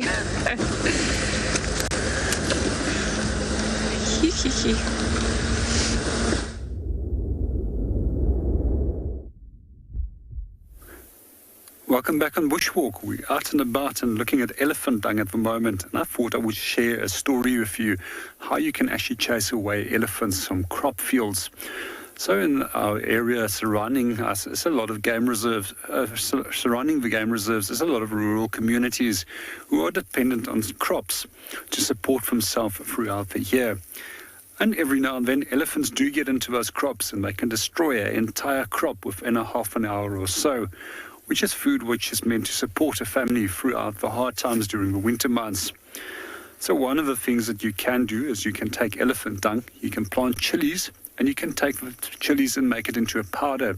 You soak this and then mix the chili powder with the dung, and then you can burn the elephant dung to chase away and keep elephants away from your crops. One of the most recent techniques to keep elephants away from crops has actually been using bees. So by putting beehives on the corner of your crop fields, you can also ensure that they get kept away. Something as small as a bee is quite surprising that it can keep elephants away and that they're so afraid of them. Another technique that they've been using over the years is also resulting with chilies.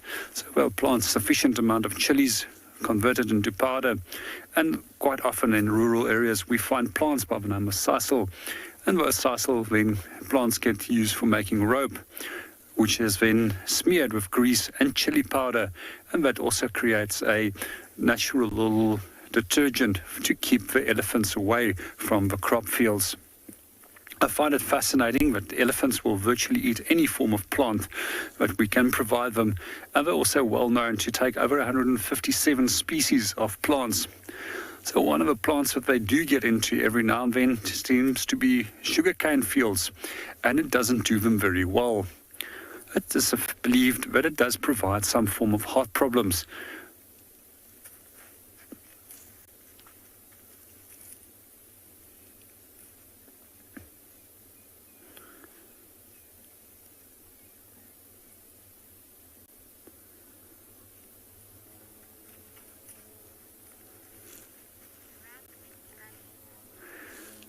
We're going to move on and go and see what else we can go and find. Let's go and see what Ali is up to.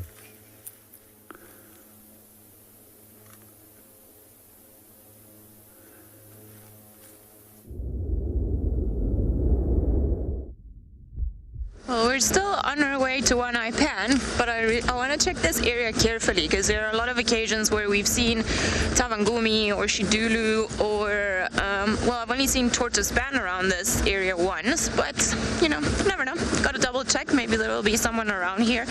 And who knows, maybe even Kalamba, although we all know that when she's hunting, she doesn't really like to be followed.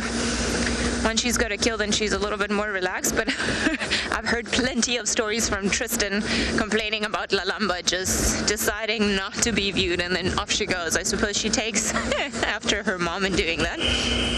Also, I suppose a good reminder that leopards are actually quite elusive creatures, and we don't always get to see them. But, you know, we try anyway, because we like them.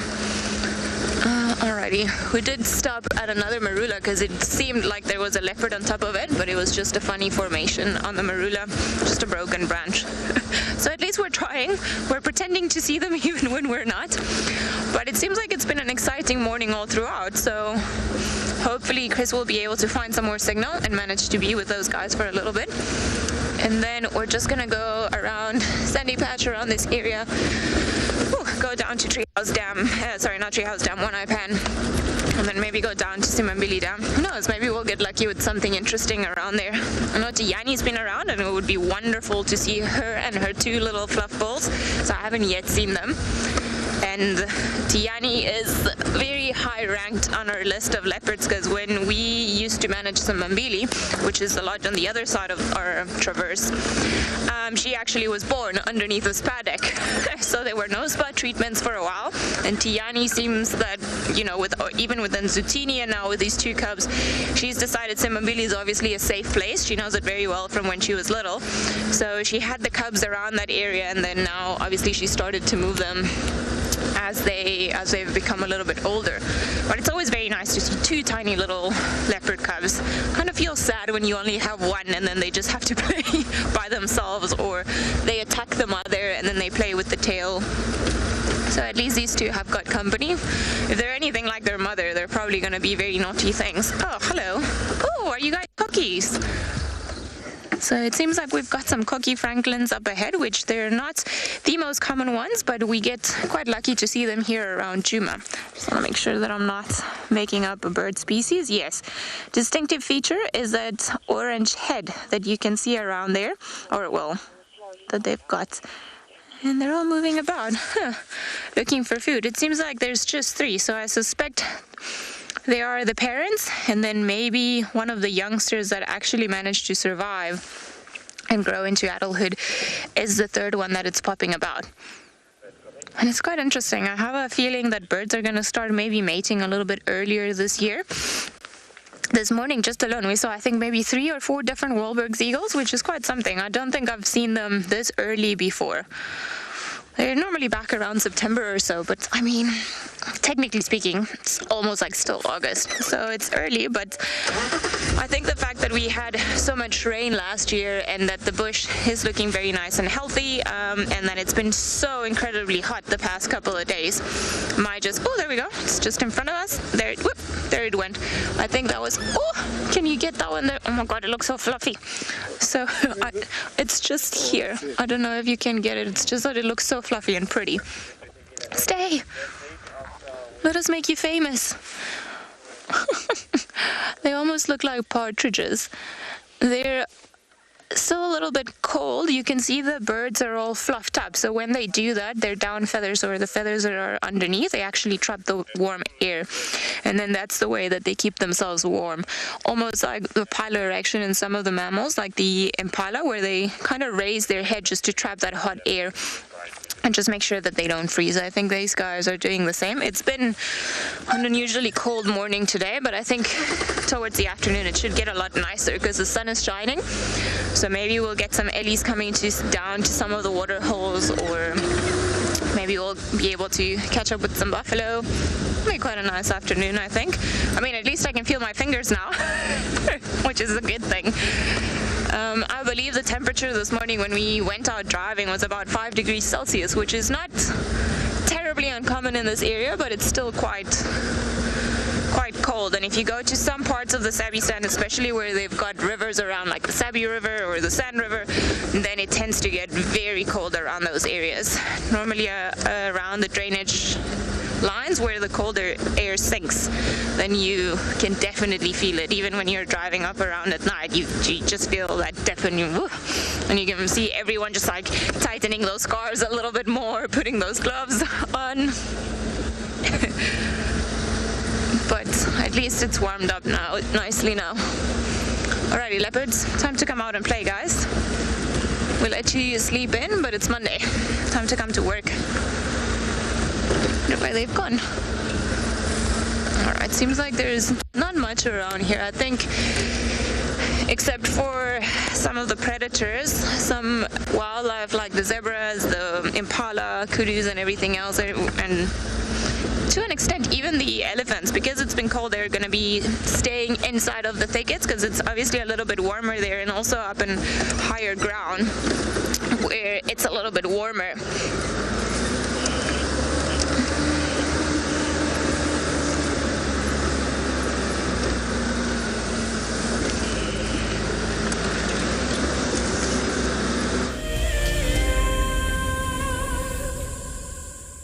Welcome back on Bushwalk. We're still out and about and looking at some tracks. And the track that we have over here belongs to a spotted hyena. You can always identify it by the sloped angle of the back pad and the kidney shape of the toes and the presence of nails. Unlike that of typical cats, they actually have 2 little lobes at the back and not 3. What I do find interesting is that you can use the tracks of each of these hyenas to identify the different species. And for Southern Africa, there's 3 different species of hyenas that we get. The one that we have in this area is known as a spotted hyena. Historically, brown hyena used to also occur within this area, but it seems that their larger cousins have actually outcompeted them within this area. Sometimes you do find them up further north in Kruger National Park when they wander down the Limpopo River into the Kruger National Park, but it's exceptionally rare to find them in the Kruger National Park and its surrounding game reserves. When you do start going to the western half of South Africa, they become much more common. I love brown hyena. They've also got a phenomenal ability of smell, and they are believed that they can pick up the smells of carrion at 14 kilometers from the downwind. The third hyena that we get is an incredibly specialized hyena, which is known as an aardwolf, which specializes in feeding on termites. What I do also find quite interesting is that all 3 of these hyenas had a common ancestor from which they evolved. What we also find is that each of them has got a unique species of flea that associates with them, which also evolved from a common ancestor. And what they've noticed is that they branched off in precisely the same time in history from their ancestral flea, and so did the as what they did from the ancestral form of a hyena. There's also a 4th species that we get in Africa, and that's known as a striped hyena, which we don't get in South Africa, but historically did occur up to records of as far back as 12,000 years ago, and some of the fossil finds that they have found remains of a striped hyena.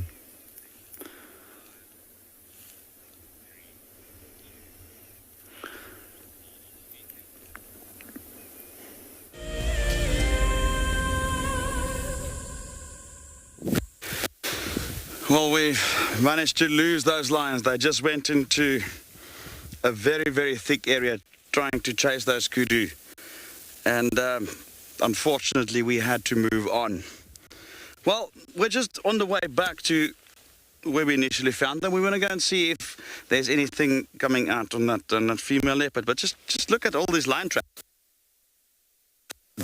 It's just literally like a group of lions, and it could be rather confusing if you just look at all these little patches here. Now, just a little, remember a couple of days ago we did it the same with a leopard track.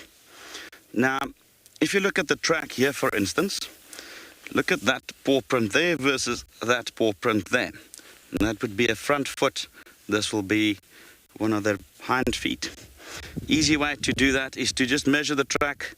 You can see with the front track, the width, length and width are very, very similar. It's a much more rounded track. If you look at the rear paw, if you look at the length, and you can clearly see there, the length and the width of the track, there's a massive difference. It's nearly double the length compared to the width. So this would be the same lion. Another way to then establish which side it is, best is just to use your fingers, and you can clearly see here that my fingers fits nicely on that track, but if I take my right hand, they don't seem to align. So this would basically be a left rear foot, and this one would be left front foot. And that's the easiest way to try and figure out which foot it is. Very typical again of cats. One can clearly see the 3 lobes, characteristic of true cats. Interesting, love it. And then you use the size to determine whether it's a subadult, male, female, and so forth. The females generally have a slightly more rounded cushion here. Males usually a little bit flatter here, and they seem to be a lot more loose, whereas the females clench them a little bit. Hi, Lucy. Well, out here, definitely lion would be the largest track. Now, to give you an idea, just to put it into perspective, compared to my first lion track, probably about that big, young male or a female. A big male lion would probably be about that big, the size of a saucer. Imagine drinking a cup of tea.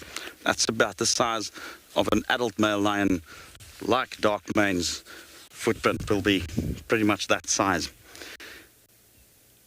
Obviously, tigers, who does not occur in Africa, will have an even larger footprint than that of lions. I've never seen a tiger footprint and never been to an area where tigers occur. Another bucket list animal for me. Definitely going to plan a trip to an area where I can potentially see tigers. Right, we will be moving on and then try to see if we can find any tracks on Tlalamba where she went into the drainage, merely to try and see if she came out.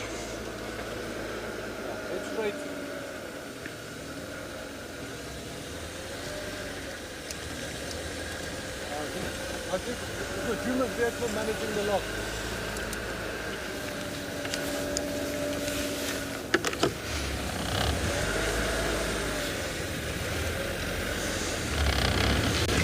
Well, that was an eventful morning, wasn't it? So far, and it's not over yet. We will continue to search and try and find anything. Probably lower the pace a little bit.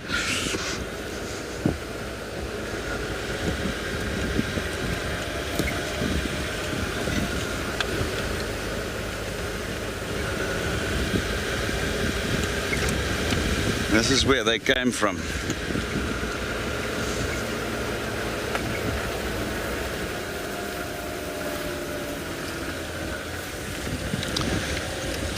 Good day, Lloyd. Sure. Several factors. Now, those tracks we know are very fresh, and I'm sure if you recall just now when we were there, the tracks were very clearly defined. So you look firstly at definition. You know, as the animal, especially lions, walk, the footprint leaves a very clear track when the sand gets compressed, and immediately after that the process of deterioration starts. So the sand particle starts losing up and the track loses definition, and there's a certain rate at which that happens, and things like wind and dust that falls on top of it could accelerate that. And you sort of use your knowledge of the area's substrate and swells in order to determine how quickly that happened. Then one can also look at daytime animals, nighttime creatures. Are there any nocturnal, like in the morning now, you see a lion track, you look for things like antlion tracks, certain nocturnal birds, insects, etc. If there's any of those on top of the lion track, it's arguably during the night, so it's not as fresh. If the lion track's on top of the nocturnal creatures, you can assume that it is rather fresh, granted that you are there early morning. Then you also look at daytime animals. Doves, for instance, is an animal we use very often to determine early morning if a track is fresh, because sometimes the dove starts early morning walking in these open areas, and you can see the dove track on top of a lion track, for instance. So it's a combination of the definition of the track, clarity of the track, and then other species, depending on the time of day, whether it's on top or the lion track's on top of those. And then combining those, you come to a conclusion, almost like a mathematical equation. You've got a few variables and constants that you can use, put them together, and you've got your answer. And I've worked with some amazing trackers in my life in this area, and some of those guys were even able to tell you exact 20 minutes behind this line, and you would almost every time be successful. There are some phenomenal trackers here in the Lowveld area that specializes in that.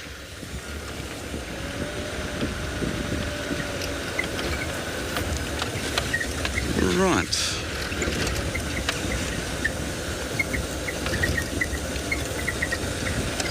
Hi, white mane.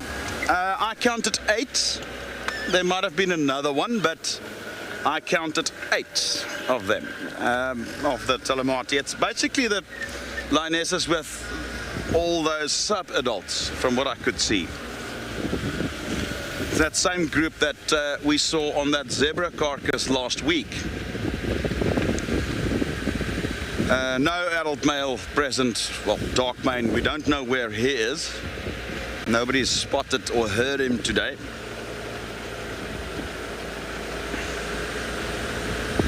So, wow.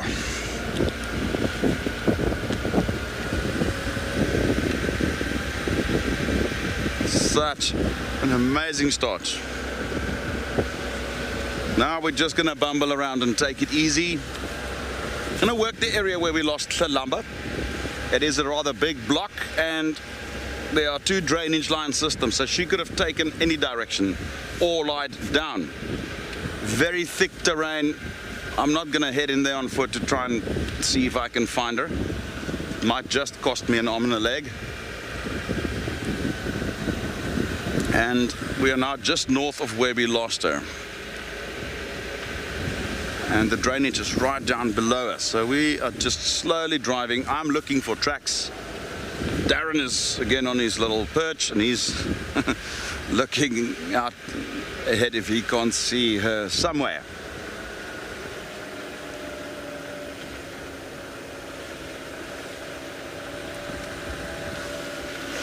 Now, while we're on that topic of tracking, I'm also going to be looking out for some other tracks. I've just got a lovely idea. So I will be back a little bit later, and hopefully we can continue the topic of tracks and tracking, and I can show you in practice how to look for fresh tracks.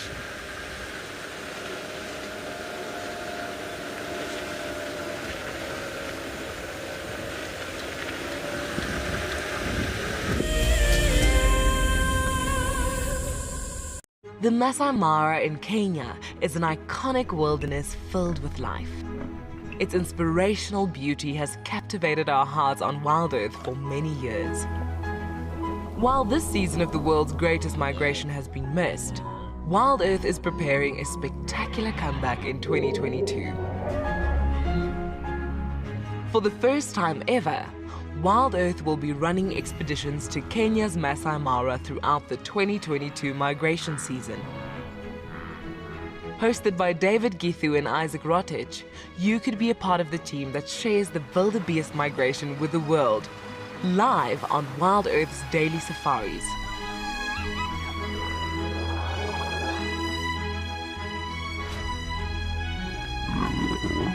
If you're interested, then head over to our website to find out more.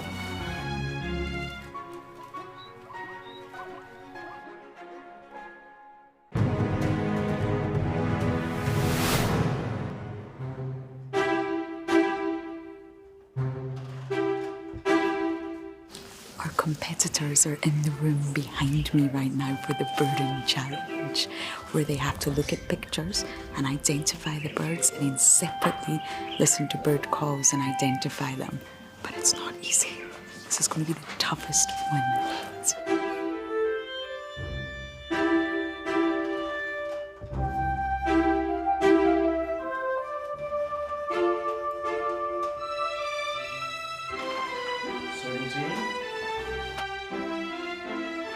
Here we have the previous year's winners. You can see they're trying to see if they can remember all the answers, and look at them taking a sneak peek.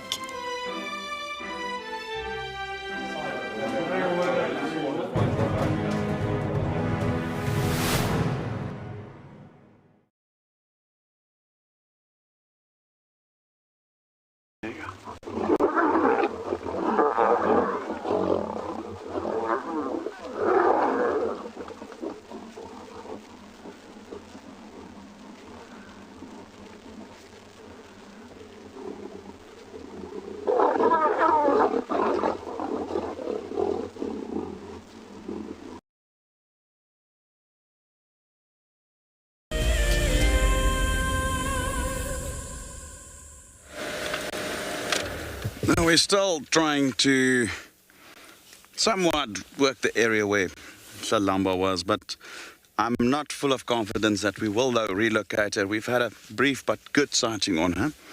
Well, you never know. And in the meantime, we're continuing, and our topic has changed into tracking, since there was quite a few questions coming through on tracking.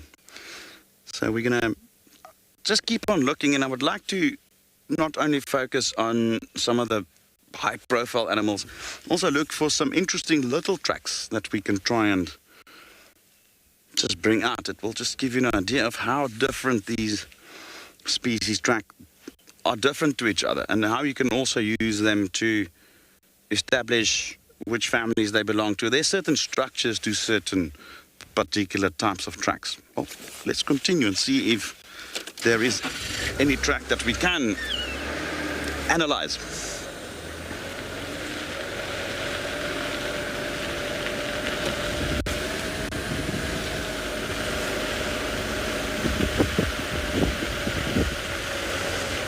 Hi Adam. Yes, I believe I have seen lions walking on things like buffalo tracks. Now, I'm not certain whether they physically track the actual track or scent, but my common sense tells me that it's very likely more scent than visual following. So it is one of those that's difficult to prove if they do follow visual tracks. It is certainly a possibility, but with the knowledge I have and experience, I cannot say for sure. And I'm sort of more inclined to say that they rather will use scent to track down, for instance, lions tracking a herd of buffalo, and audio, and then use their visuals to scan the area.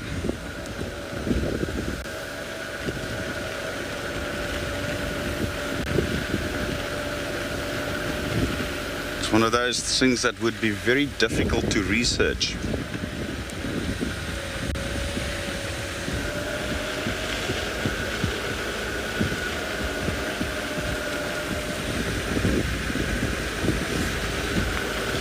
I'm just keeping a close eye on the road to see, well, firstly, if there's any Kalambas tracks coming through, but again, just these big open cut-line roads are often a lovely area for tracks. There's a nice fine little dust layer on the road, which is often due to the amount of vehicles using this. Now, these cut lines are often the access roads to certain camps.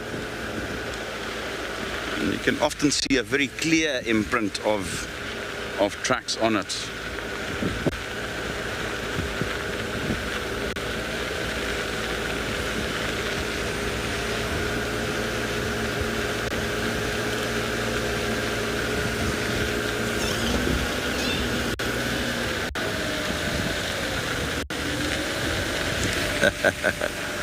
Hi, Karina. Interesting question, and I wouldn't go as far even to say as when I first started. Still today there are certain tracks that are very difficult to identify, and then when we do our qualifications we do a tracking assessment that also entails track and sign identification. And things like a honey badger versus porcupine, one can often confuse them. And then birds can be quite tricky. Birds are often very difficult. There are some birds that are very easy to identify, I mean like a guinea fowl, but there are some birds that are so tricky, and I'm only now starting to scratch that surface in terms of bird identification by track. It is extremely difficult. It takes a lot of time watching birds, looking at their track, looking at publications from certain authorities on it, and there's quite a number of them. Some very good, some excellent, some not so good. And in the end, it's a lot of observation, a lot of following up. You see a bird landing on the ground, there's the track, go and look at it. So it's a type of track that takes time in order to... What I want to do here, just to give you an indent, I'm not sure if Darren, would you be able to get... There is a nice little track there that I can... Is it in the view over here? Yeah. I might just give you... It's an antelope track, and I just wanted to just explain how... Yeah, you're going to have to reposition. All right, cool. Right. We'll just move a little bit backwards. So I'm just going to use this as a further explanation on that question there. How an easy track could potentially be quite confusing.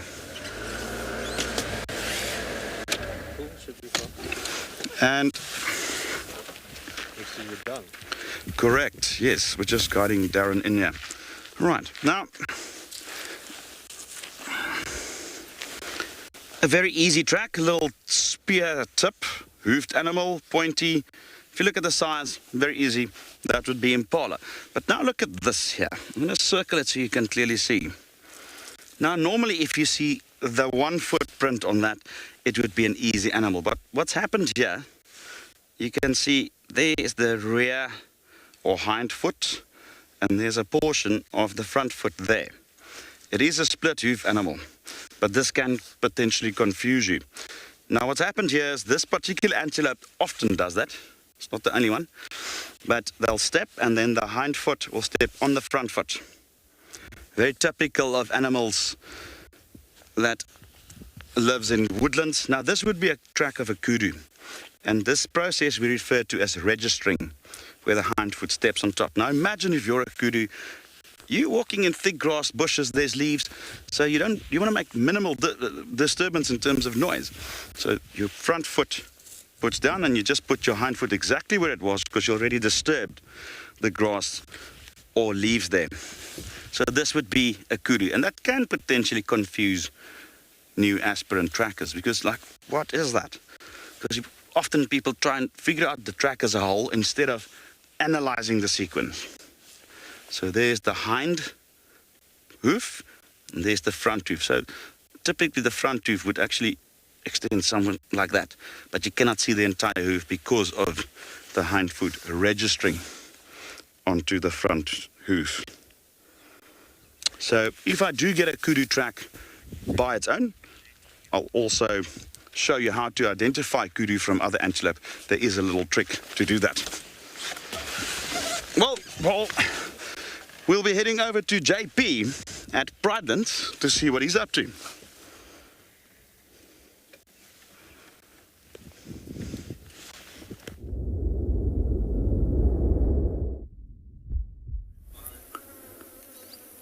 Welcome back on Bushwalk. We just found a feather, and it's most likely belonging to that of one of the vulture species.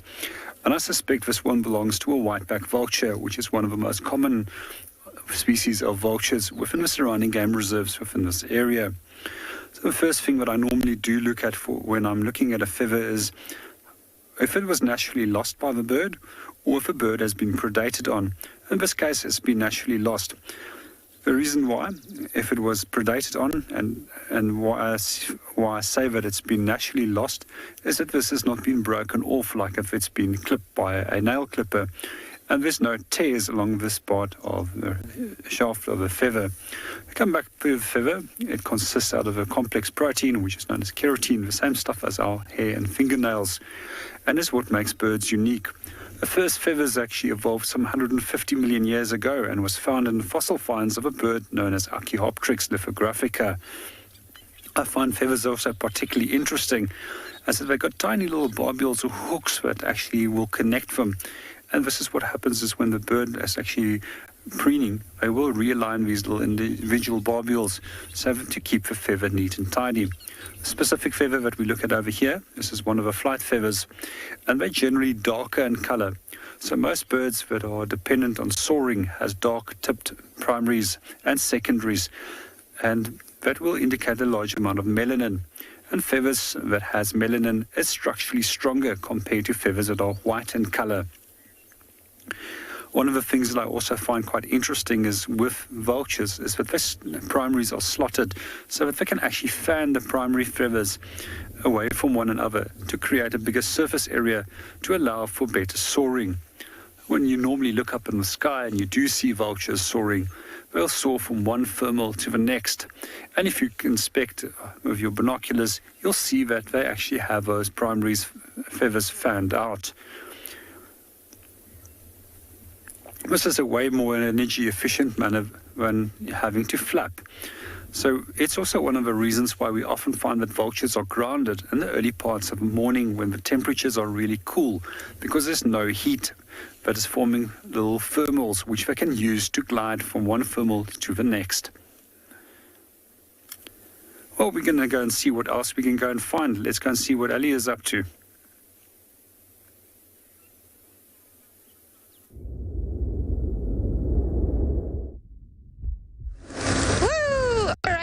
We have not found anything, any living creatures. I just want to get to the top of the ridge and then I will show you guys something that we found, which is quite interesting, but unfortunately also very much not alive.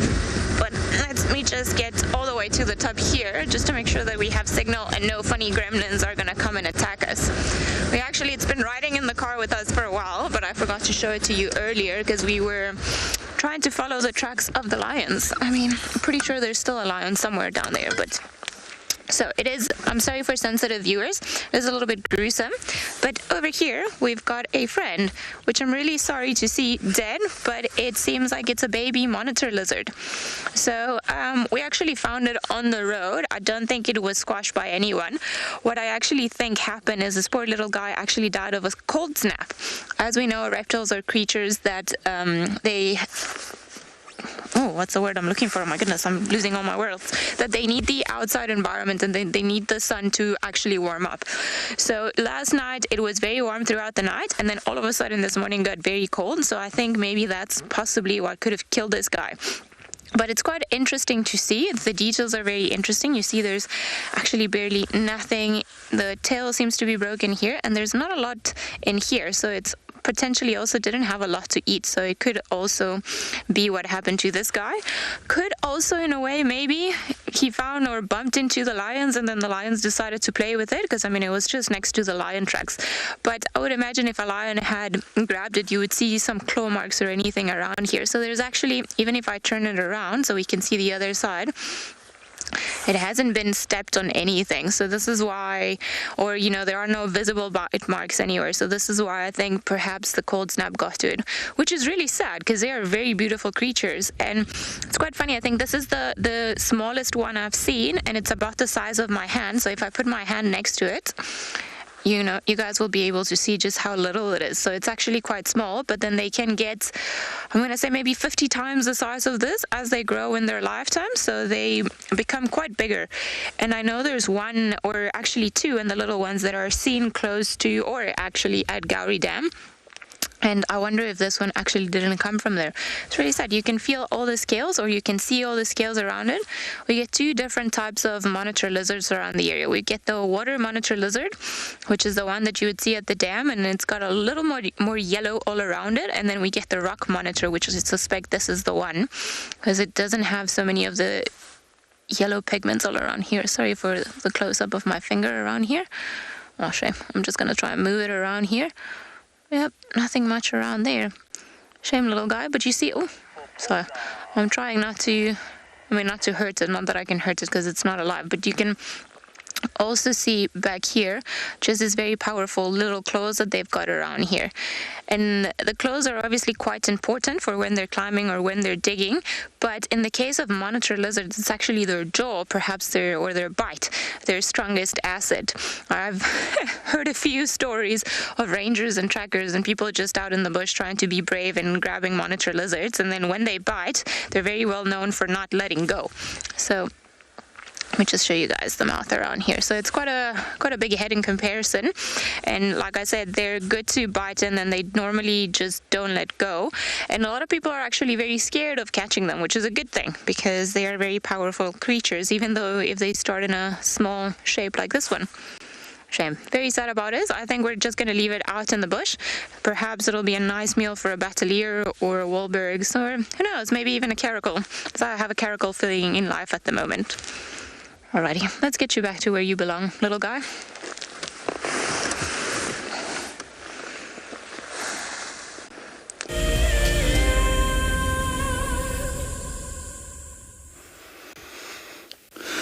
Out here, as nature guides, we rely heavily on the tracks of animals.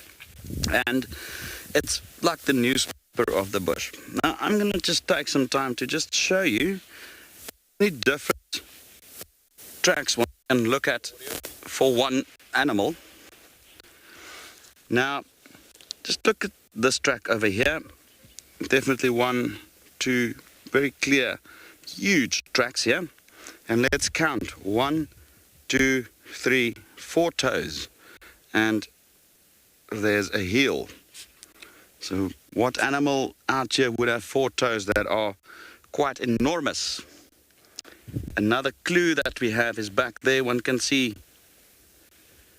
a few sort of almost like linear scrape marks, and that's caused by hair that's very hard bristle-like hair on its lower lip as it drags on the ground as it's walking. So this would be a hippo. Now, a hippo track can be easily confused with a rhino track because they are so similar in size, especially on a hard substrate. Fortunately here we've got some sand, so this is very, very clear that it's a hippo. But often, if you're looking at a rhino track, these 2 toes would be fused into 1 hoof. So rhinos will have 1, 2, 3 hoofs or toes with hoof tips, whereas hippo would have very clear 4 individual toes. But in terms of size, they are very, very similar. And this would have been very early in the morning, just before sunrise perhaps, where this hippo was on the way back to its water hole. They come out at night to feed on grass, and then early mornings they will then move back to their water hole or river, if there are rivers present. Just absolutely the newspaper of the bush, tracking.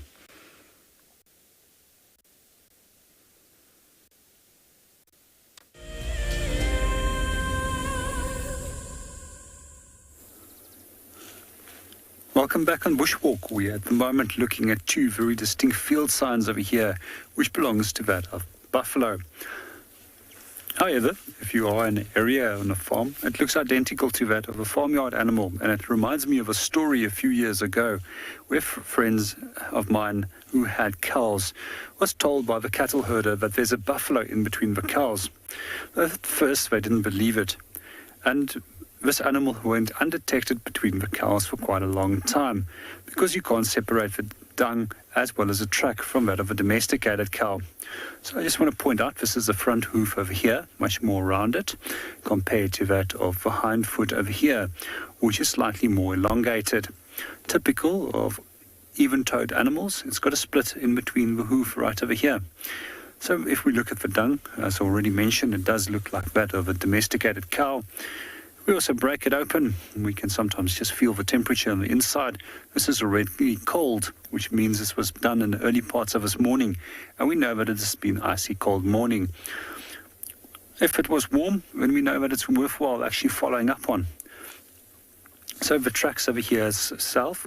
It's also still nice and crisp, but it started slowly forming little crumbles on the edges of the rim of the track, which already indicates that it's a few hours old, and therefore we know that it's not worthwhile following up on.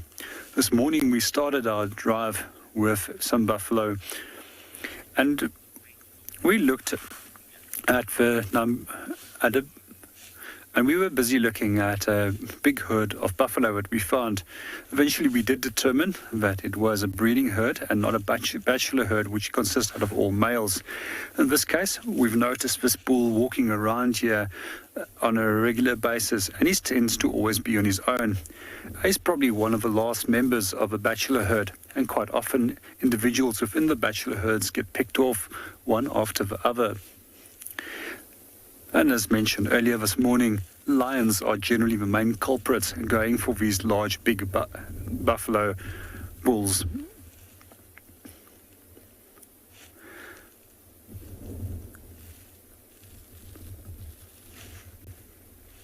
We're going to move on and go and see what else we can go and find.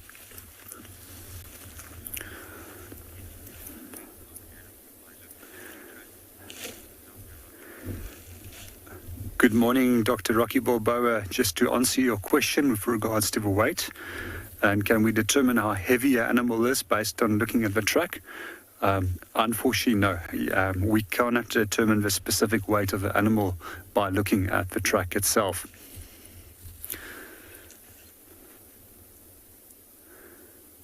But just to give you an idea what the animals can weigh, they can weigh up anywhere between 800 to 900 kilograms.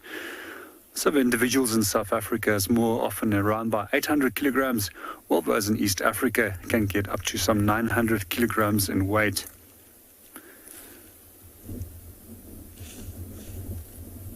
The Masai Mara in Kenya is an iconic wilderness filled with life. Its inspirational beauty has captivated our hearts on WildEarth for many years. While this season of the world's greatest migration has been missed, WildEarth is preparing a spectacular comeback in 2022. For the first time ever, WildEarth will be running expeditions to Kenya's Masai Mara throughout the 2022 migration season. Hosted by David Githu and Isaac Rotich, you could be a part of the team that shares the wildebeest migration with the world, live on WildEarth's daily safaris.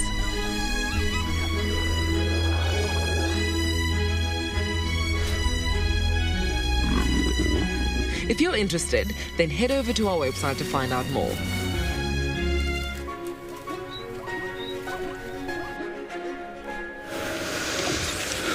That's amazing. The Masai Mara, that would just be such an experience to be there. And going back to where we are now in the woodlands of the Sabi sand at Djuma, we are still now looking for, again, anything. It seems like after a very busy early morning, it seems to quiet down a bit now. And it's potentially because of luck, we're probably just not in the right areas, or perhaps animals know it's going to be quite a warm day and they might already head to cover. But we still have time and we are still searching for anything. I believe JP is tracking some buffalo, which could prove to be a nice sighting if he does find them. Now we're back in the central parts of Djuma. Nothing usable that came from that area where the leopard went into the drainage. I suspect that she's very likely found a little spot there and she might lie up there for the day. Could be a good plan this evening to work that area a little later, closer to sunset, and hopefully then get another good visual on her. But in the meantime, we are just bumbling around like we always do and just enjoying the ride again, not looking at the end result, just enjoy the journey.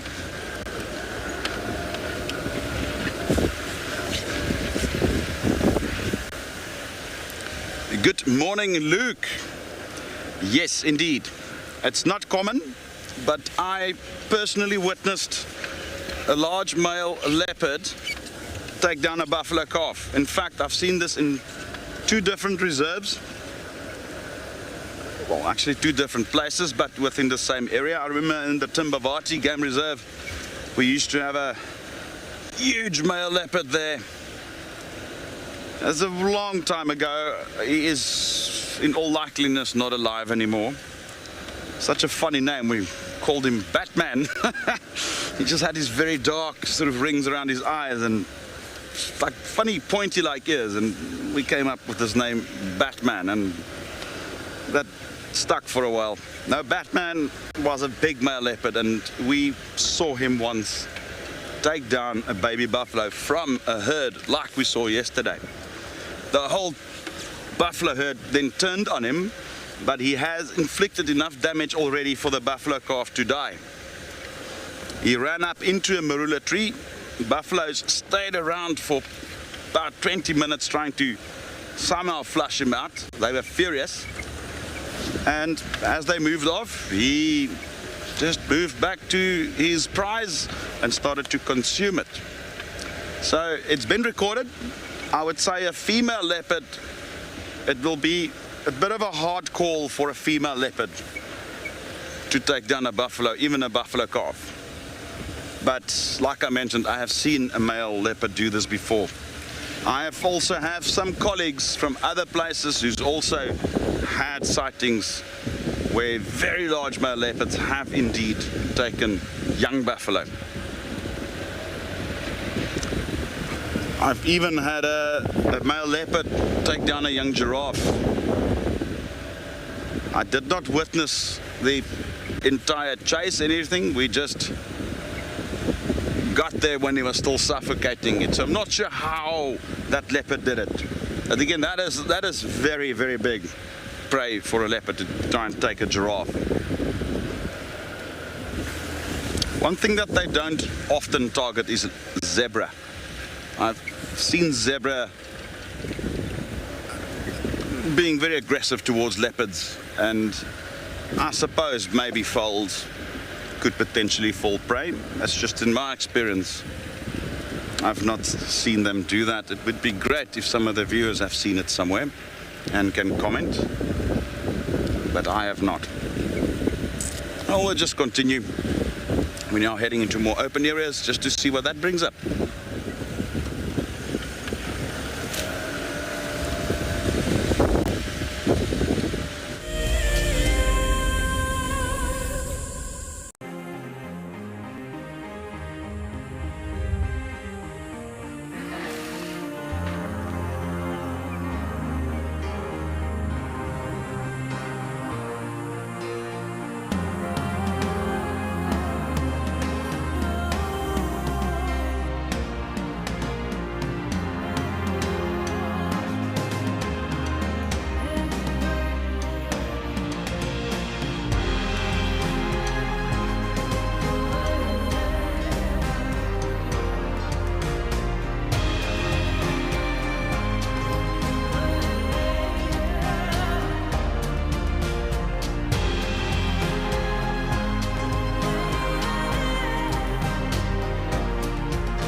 best part about being a guide is being able to live out in Africa's wild places and being able to share that with people. Of all the challenges, for me, the one that I'm probably the most comfortable with is the game drive. I think that's what I do most days, so that would probably be what I feel like I'd do the best at. Almost like someone's put little Lego blocks up there and made this perfect little sort of statue, and there's another one further along as we drive. One of the challenges I'm the most nervous about would probably be shooting. I think on the day there's always quite a bit of pressure and intimidation, always associated with it, but I guess we'll see how it goes. I hope I'll win this competition, but if I don't, it's still been an experience of a lifetime, and I've learned a lot and met a lot of really, really cool people. I've seen something I've never seen here before. Look at these cubs. One is crossing the river. It's being washed away, unfortunately, but I'm sure the mother is going to save her. Look at that. How beautiful. Look at that. One crossing, two to go.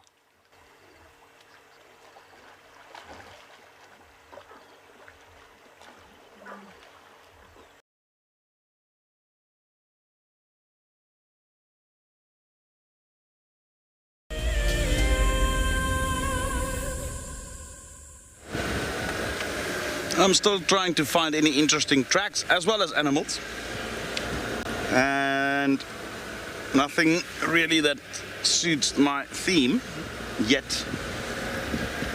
Quite funny, we haven't seen any elephants this morning yet, which is rather odd given that we've seen so many in the last 10 days. Might not be a bad idea to try and find some of them. This afternoon will be a great time for elephants, as it's going to be a lot warmer than yesterday. They're going to have to drink a lot more water. So hopefully this afternoon they'll emerge and come and drink. But usually by now we would have seen probably about 3 or 4 different herds.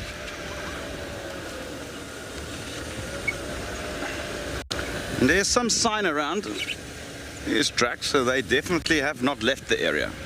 So hopefully we'll be able to bring you some ellies later on. But I'm happy. My mission this morning was to find cats, and we were very fortunate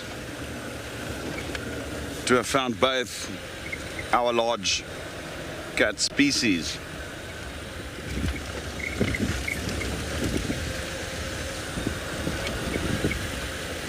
I was just saying to Darren, it's almost time to take the jacket off, which I haven't been able to do the last couple of days. It was just too cold. It's just lovely just driving around now with the sun in your back, and it's just that lovely glow that you get from it. It's like that warmth.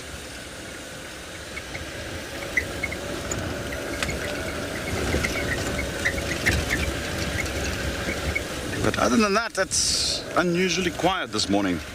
Other than the predators that we had, but just in terms of general things, even birds. And it's surprising. I would have thought that this type of weather... Whoa, look at that! Look at that! Just as I'm saying it's getting quiet, we have action.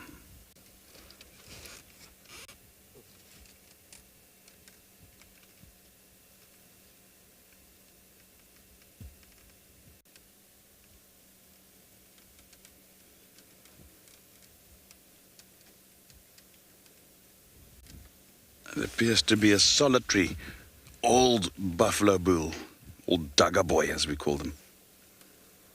And I'm going to follow him. We're definitely going to be following him. That is a very impressive old boy.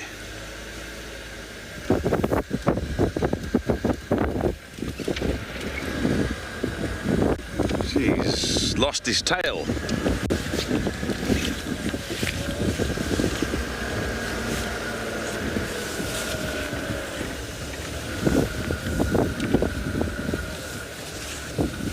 This is the type of buffalo that you do not want to encounter on foot at close range. He's alone, doesn't have any other buffalo to help protect him, and his best way of defense is to go on the offense. So if you come around a bush and this guy's in front of you, you have trouble.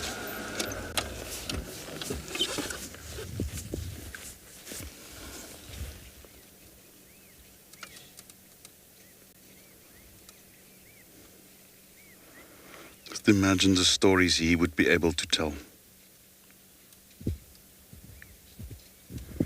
And that tail alone that's missing tells a story of its own. That is almost certainly due to a rendezvous with lions.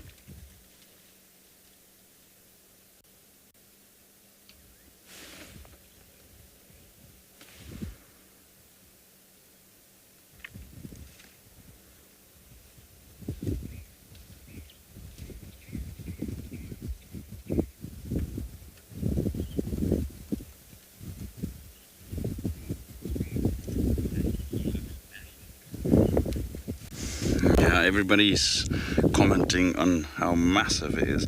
This is a very large bull. He's very old. He's well past his breeding age. He might join up with one or two other old boys. They often do that. But they're also happy to be by themselves. He's unable to follow these large groups. They move too fast for him. So he now taking his own chances. And he will try and stick to thick bush where lions normally don't frequent. But this is one of my personal favorites. These old buffalo bulls, they're just absolutely impressive. Now he's big, huge body.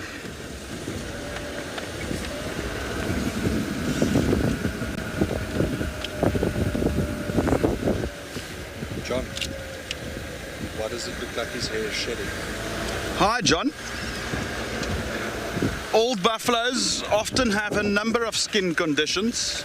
Mange is arguably the most common cause that causes hair loss.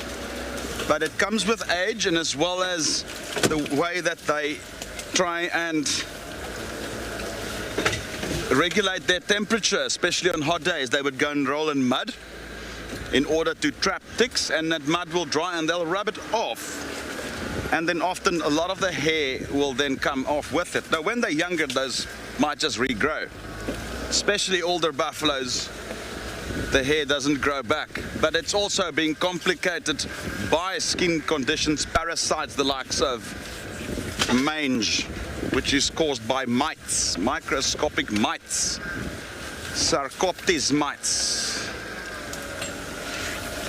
That's why we also refer to it as sarcoptic mange, or scabies, as it's more commonly known as. So even they can get scabies. Couple of other parasites, couple of ringworms and so forth that also affects them. Quite a number of different reasons why that would happen. So it's not a seasonal thing at all.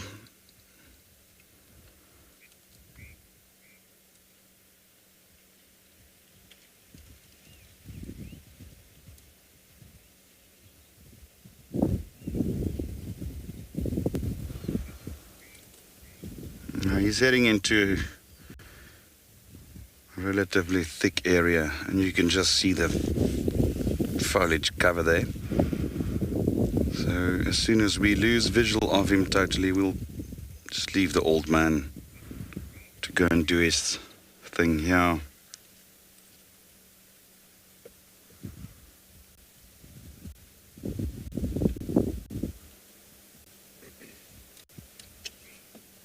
Lovely. Lovely.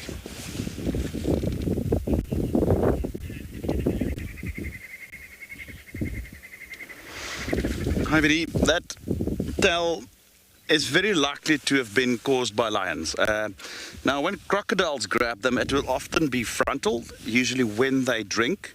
So it's unlikely to be a crocodile. Not impossible, but highly unlikely. And it's very likely to be caused by lions. Lions often jump on their back, bite them at the base of the tail, often along the spine to try and bring them down. And they probably either, I don't think they physically bit it off, but obviously caused enough damage, maybe some necrosis set in and the tail eventually just got lost.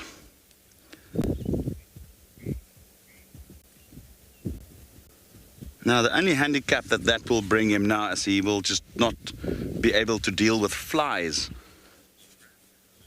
as efficiently as he normally would have if he had a tail, because that's mainly the function of the tail. Now, we're going to be going over to JP at Pridelands to see how he's progressed tracking the buffalo there.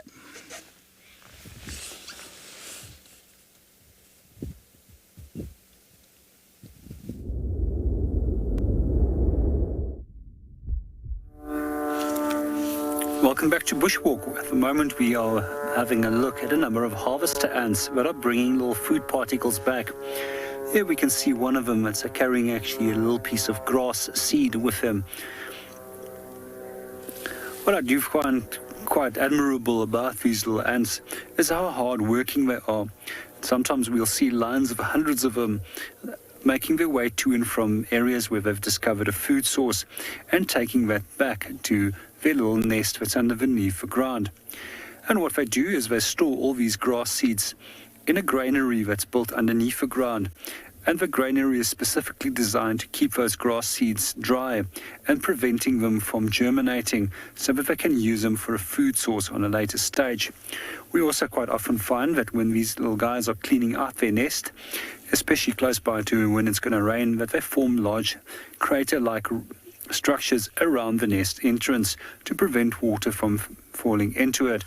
One of the other things that I also find quite unique about these ants is that they got tiny little hair-like structures underneath them, which is designed for picking up sand grains and then throwing those out on the outside.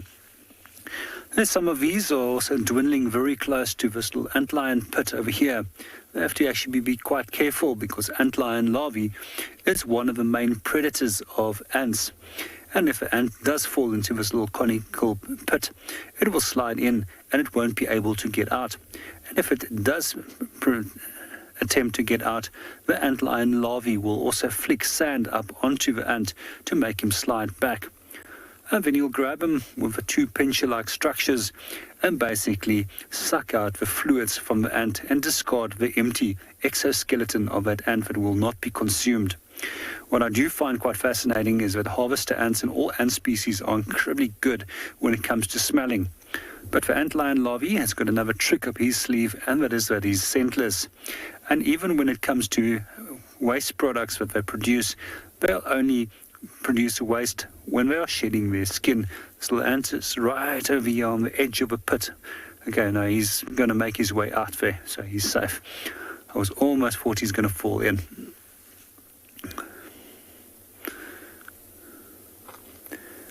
Well, let's go and see what else we can go and find.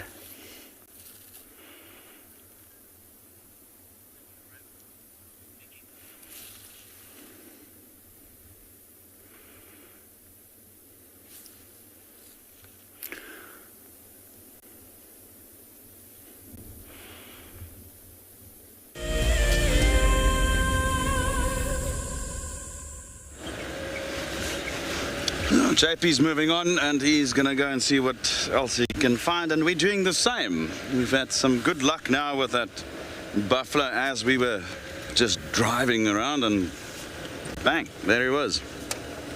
We're going to see if that lucky streak continues. From the tracks, there's nothing. Nice to see another zebra again. One thing I still need to see this week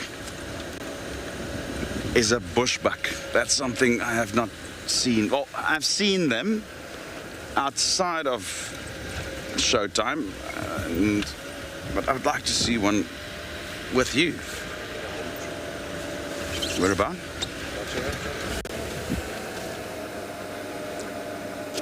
All right, I see.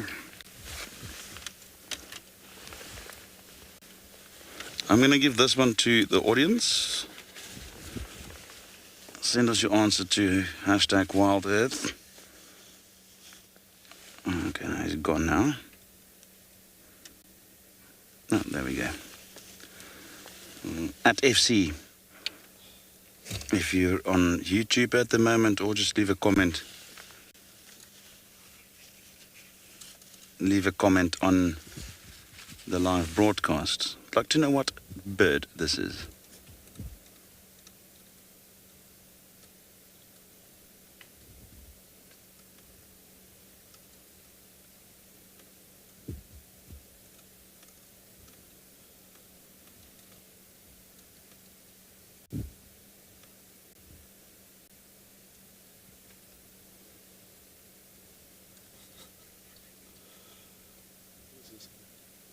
And he's just bobbing and weaving around. Ah, there we go.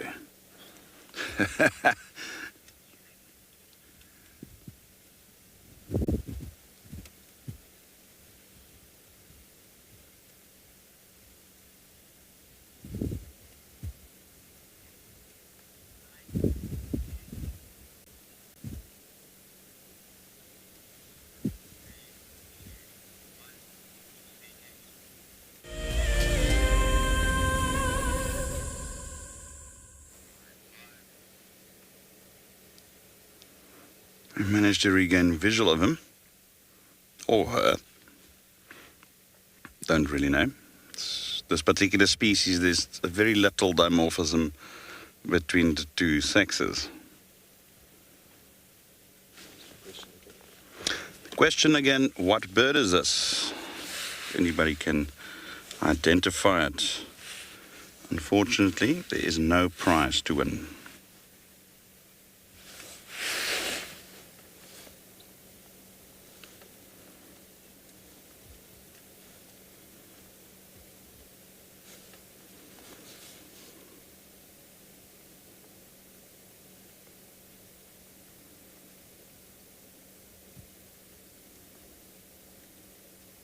It's a bird found throughout most parts of South Africa, Namibia, Mozambique, Botswana, Angola, mainly southern Africa.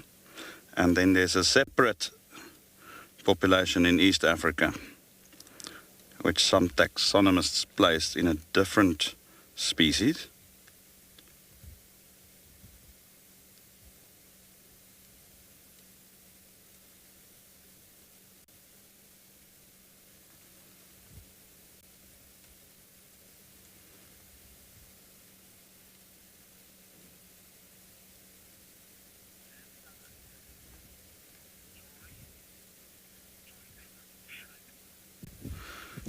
Hi, Joy. I'm going to give you a half point for that one. Joy says it's a bush shrike. All right, Joy, it is a shrike, but it's I'm looking for a more specific name. It's got to do with the coloration on top of his head, to give you a hint.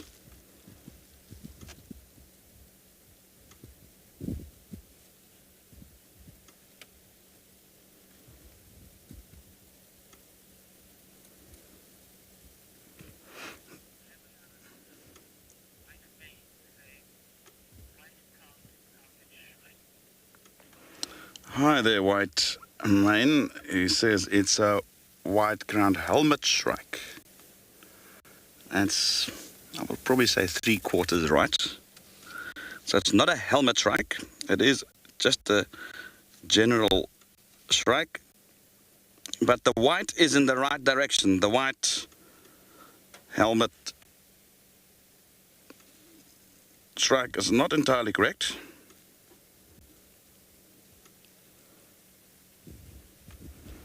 Another hint, so we've got something to do with the white on its head. And we know it's a shrike. And we know it is a species that likes southern parts of Africa.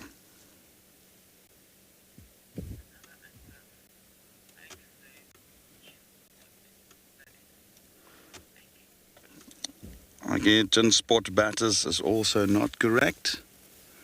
I'm going to take one more answer, and then I'm going to unfortunately have to release the answer to you. So let's get one more. See if we can get somebody who's right.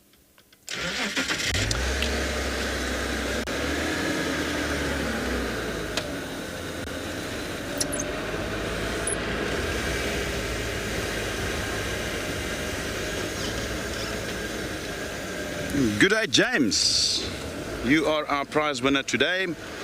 And your prize today is, you're going to unfortunately have to stay until the end of today's show. 100% correct. That is the southern white-crowned shrike.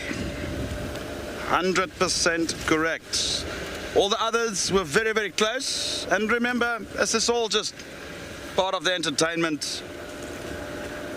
We do not expect everybody to be specialist birders. I'm by no means a specialist birder yet. It takes decades of intense birding to become one. I love birding. Now, shrikes are very well known, not all of them, but most shrikes are known for this behavior where they'll impale certain creatures like lizards or small frogs or insects onto barbed wire fences or thorns or so forth, and that is often the male. It's almost like a larder that they create. Firstly, they can go back and revisit it and grab some food bits, but it's also part of their territorial display as well as mating ritual, showing the female in the area, I can provide. So it serves multiple purposes.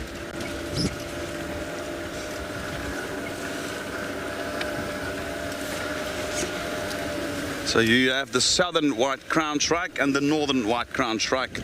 Remember I mentioned the other population in East Africa, Northeast Africa. Some books put them as subspecies of each other. Some books claim that they are different species. Now, today we've got a better understanding of genetics, which wasn't the case 60, 70 years ago, and we've got much better technology to our disposal in order to do and analyze genomes. And it's an interesting how, now that we've got access to this, how it changes somewhat of our understanding of different family groups of organisms.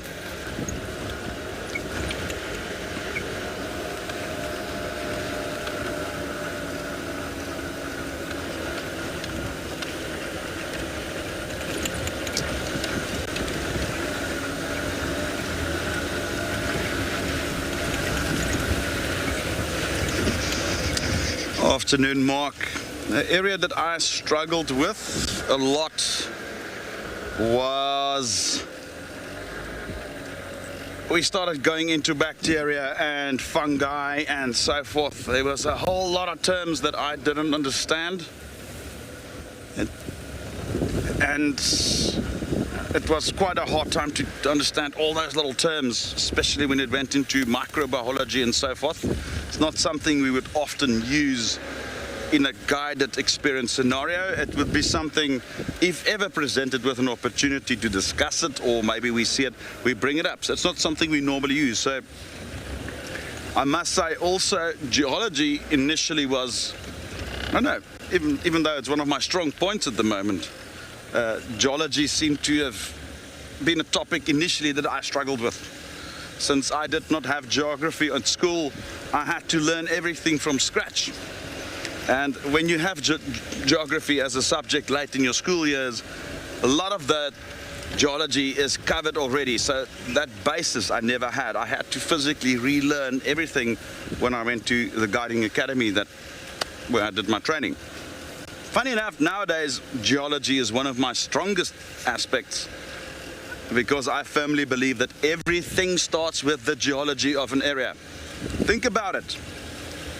The original rock of the area, or the parent rock or parent geology, combined with climate, rain, weather, will result in the type of soils that you have. If you take the soil types you have combined with climate, it will determine what plants will grow there. The plants combined with climate will determine what herbivores there'll be. The herbivores combined with climate will determine what predators that will be. You see how it just, the one just keeps building on the other, and it just starts with the geology. And therefore I took a lot of time to get into geology, especially in the areas where I operate, for me to understand exactly where the ecology starts. And that is just phenomenal.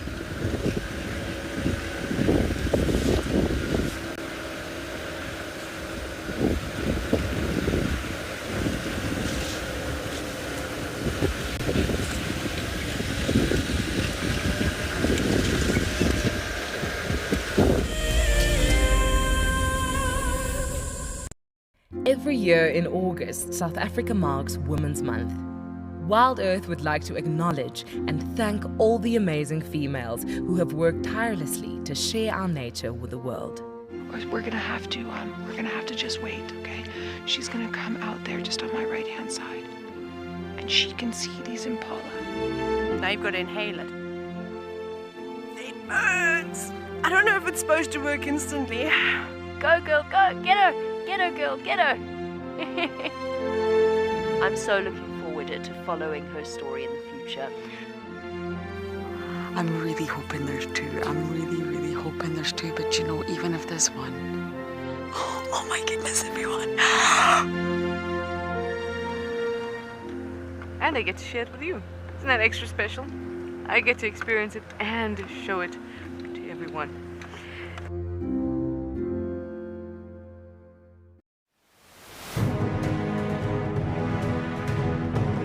Guiding as an industry has become, over time more and more professional and more recognized as a profession rather than just a hobby. And so to be recognized for that professionality is really kind of it's humbling, really, to be able to say that.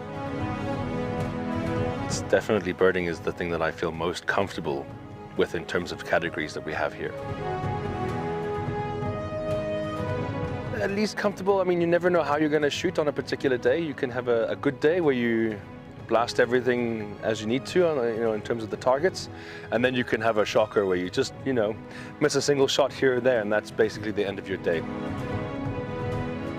To be considered for such an experience is really a powerful thing, and so I'm here just to have a lot of fun and experience what the competition's all about.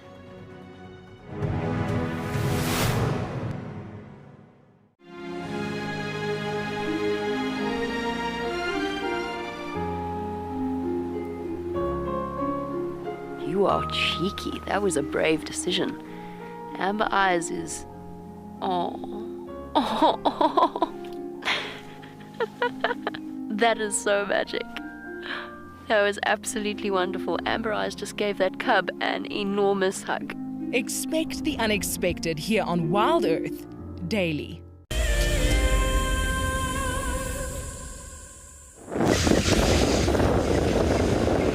We're still driving around just bumbling. I was just going to revisit that last question about, the study to becoming a guide. Now, it's quite a diverse area of expertise that one has to give an idea. We study botany, trees, plants, flowers, insects, arthropods, all living creatures, geology, the ecology of areas.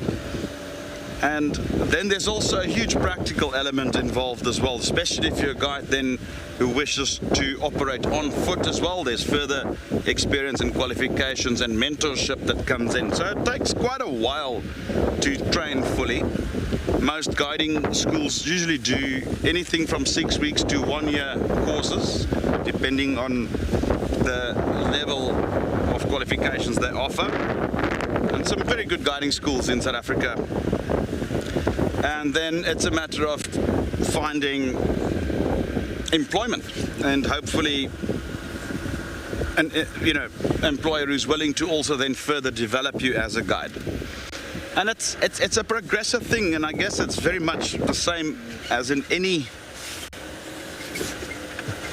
career where you start off, you don't really know the ropes. You might have a degree or something behind your name, That then again, it's all about how it's being applied in practice. And that's the skill. That's when it comes in, and I am still learning every single day. There are days where I make errors, you know, just like anybody. And you just keep learning. And this is the type of career where you will never ever stop. Every single day there's something new that and it just gets you into that mindset of being knowledge hungry. And it's not only knowledge of what's out there, it's also, you know, your intuition and all those things develops further. And the importance for any aspirant guide is to maintain that mindset of you will never know everything and never act as if you do. And that would be my advice to any young guides that just entered the industry or planning to, is to always, you know, hold on to that hunger for knowledge and that hunger for learning, hunger for gaining new experiences. Because once you lose that, you lose interests, and then it just becomes another job. This is not a job, it's a lifestyle. And it does take quite a bit of commitment to maintain that. But in the end, you'll be rewarded with experiences that you would never, ever would have imagined.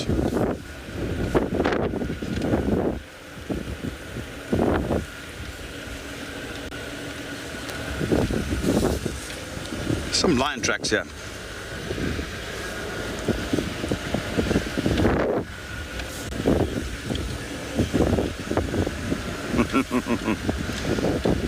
Yes, indeed. We did indeed continue that discussion, and Andrew was rather quiet as to why he wants to be an impala, though. I still maintain that I want to be an elephant, but we had a couple of chuckles afterwards. There's some lion tracks here, and they appear to be on top of, is it a lion or a very large male leopard? I just want to investigate whether the vehicles are on top or, but I'm sure I saw, there's the track there. No, this is lions. This is lions. Well, that is something that we would probably then look for this afternoon. I'm not sure if it is the same guys that we found this morning. It does appear that there was other vehicles. We won't have time to follow them now. I might actually come out a little earlier this afternoon before the show and just follow up a bit. But yes, what an amazing day it was. Lovely.